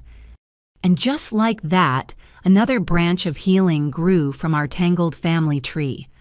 Madison's gift would multiply just as my stolen college fund had multiplied into protection for millions. Pain transformed into purpose, theft into abundance, betrayal into building. The surprise of the evening came when Madison pulled me aside near midnight. "There's something else," she said, practically glowing. "David and I are starting adoption proceedings. We want to give a home to siblings who've been separated by the system. Kids who need to learn that family isn't about blood or money or roles, but about choice and commitment." "Madison, that's beautiful. We're thinking 2, maybe 3 kids. And Joe," she gripped my hands, "we want you to be their godmother, their auntie who teaches them that success isn't about what you're given, but what you build. Will you?" "Of course," I said through tears. "Of course I will." As the reception wound down, I stood in Grandma Rose's garden surrounded by blooms she'd planted and Madison had restored. The symmetry wasn't lost on me. Things could grow back even after being cut down to the roots. My phone buzzed with a message from the prison. Not from my parents, but from Dr. Sullivan. "Your parents wanted me to tell you they watched the whole ceremony. They're grateful Madison found happiness. They understand their absence is its own gift. Your mother said to tell you the roses looked beautiful. She remembered planting them with her mother before she forgot what nurturing meant." I didn't respond, but I picked a single rose from the garden, white with pink edges, Grandma Rose's favorite variety. Tomorrow it would go on her grave with a simple message: "We became the women you knew we could be." The wedding ended with sparklers and Joy Madison and David departing for a honeymoon, modest in cost but rich in meaning.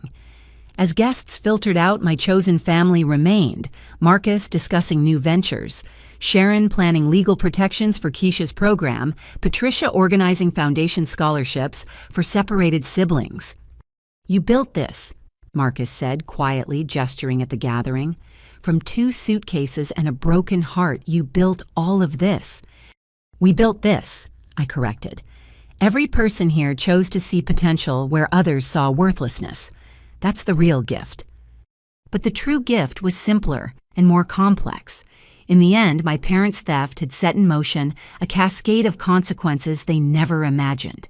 Their cruelty had created a billion-dollar company protecting millions from family financial abuse, a foundation sending thousands of betrayed students to college, a sister who learned to give instead of take, a network of chosen family proving love is action, not blood, programs multiply hope from heartbreak, and me, not the sacrificial lamb they'd intended, but someone who learned that the best revenge isn't revenge at all. It's living well. It's building bridges from the ashes of burned ones. It's choosing love over bitterness, growth over grudges, future over past. Standing in that garden surrounded by evidence of seeds planted in pain but blooming in purpose, I felt the truth. Grandma Rose had always known. Family isn't what you're born into. It's what you build. And what we'd built from the ruins of what they'd destroyed was more beautiful than anything they'd tried to force.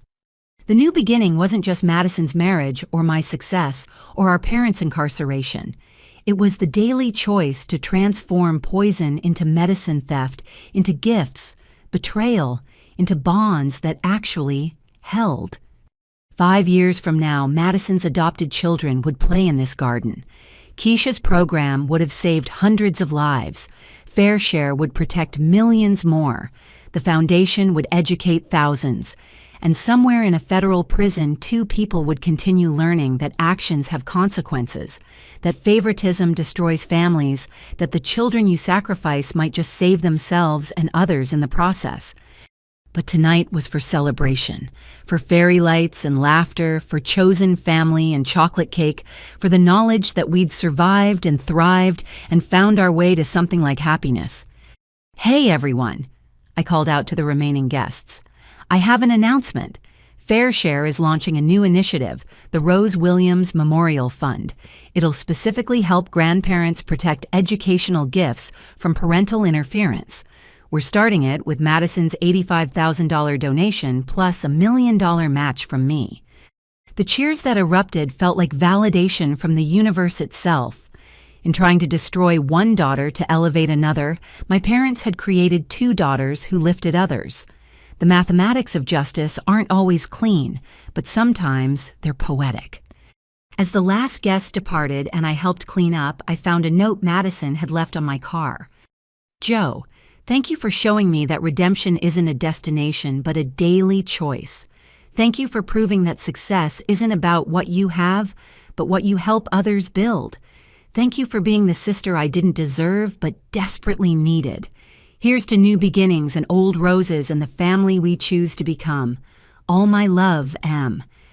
I drove home through quiet streets, the city that had once felt like exile now feeling like home.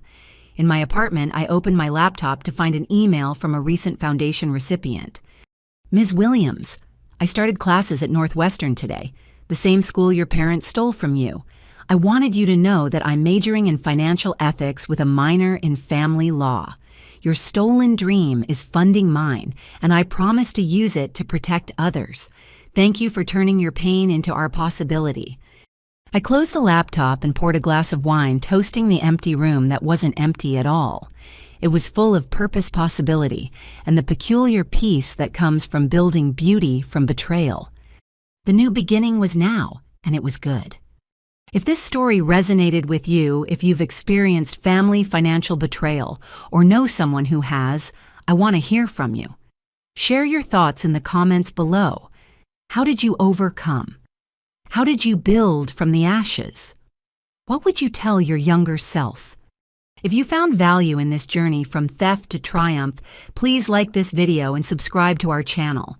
We share stories like this every week, real raw narratives about resilience, redemption, and the choice to build rather than break. Share this story with someone who needs to hear it. Sometimes knowing you're not alone in your struggle is the first step toward healing. Sometimes seeing someone else survive and thrive is the permission we need to believe in our own possibilities. Thank you for taking this journey with me, for witnessing how pain can become purpose, how theft can become gifts, how betrayal can become the beginning of something beautiful. Remember, you are not defined by what was taken from you. You are defined by what you choose to build. Until next time, keep building, keep growing, and keep choosing the family that chooses you back. With love and hope for your own new beginning, Jolpe.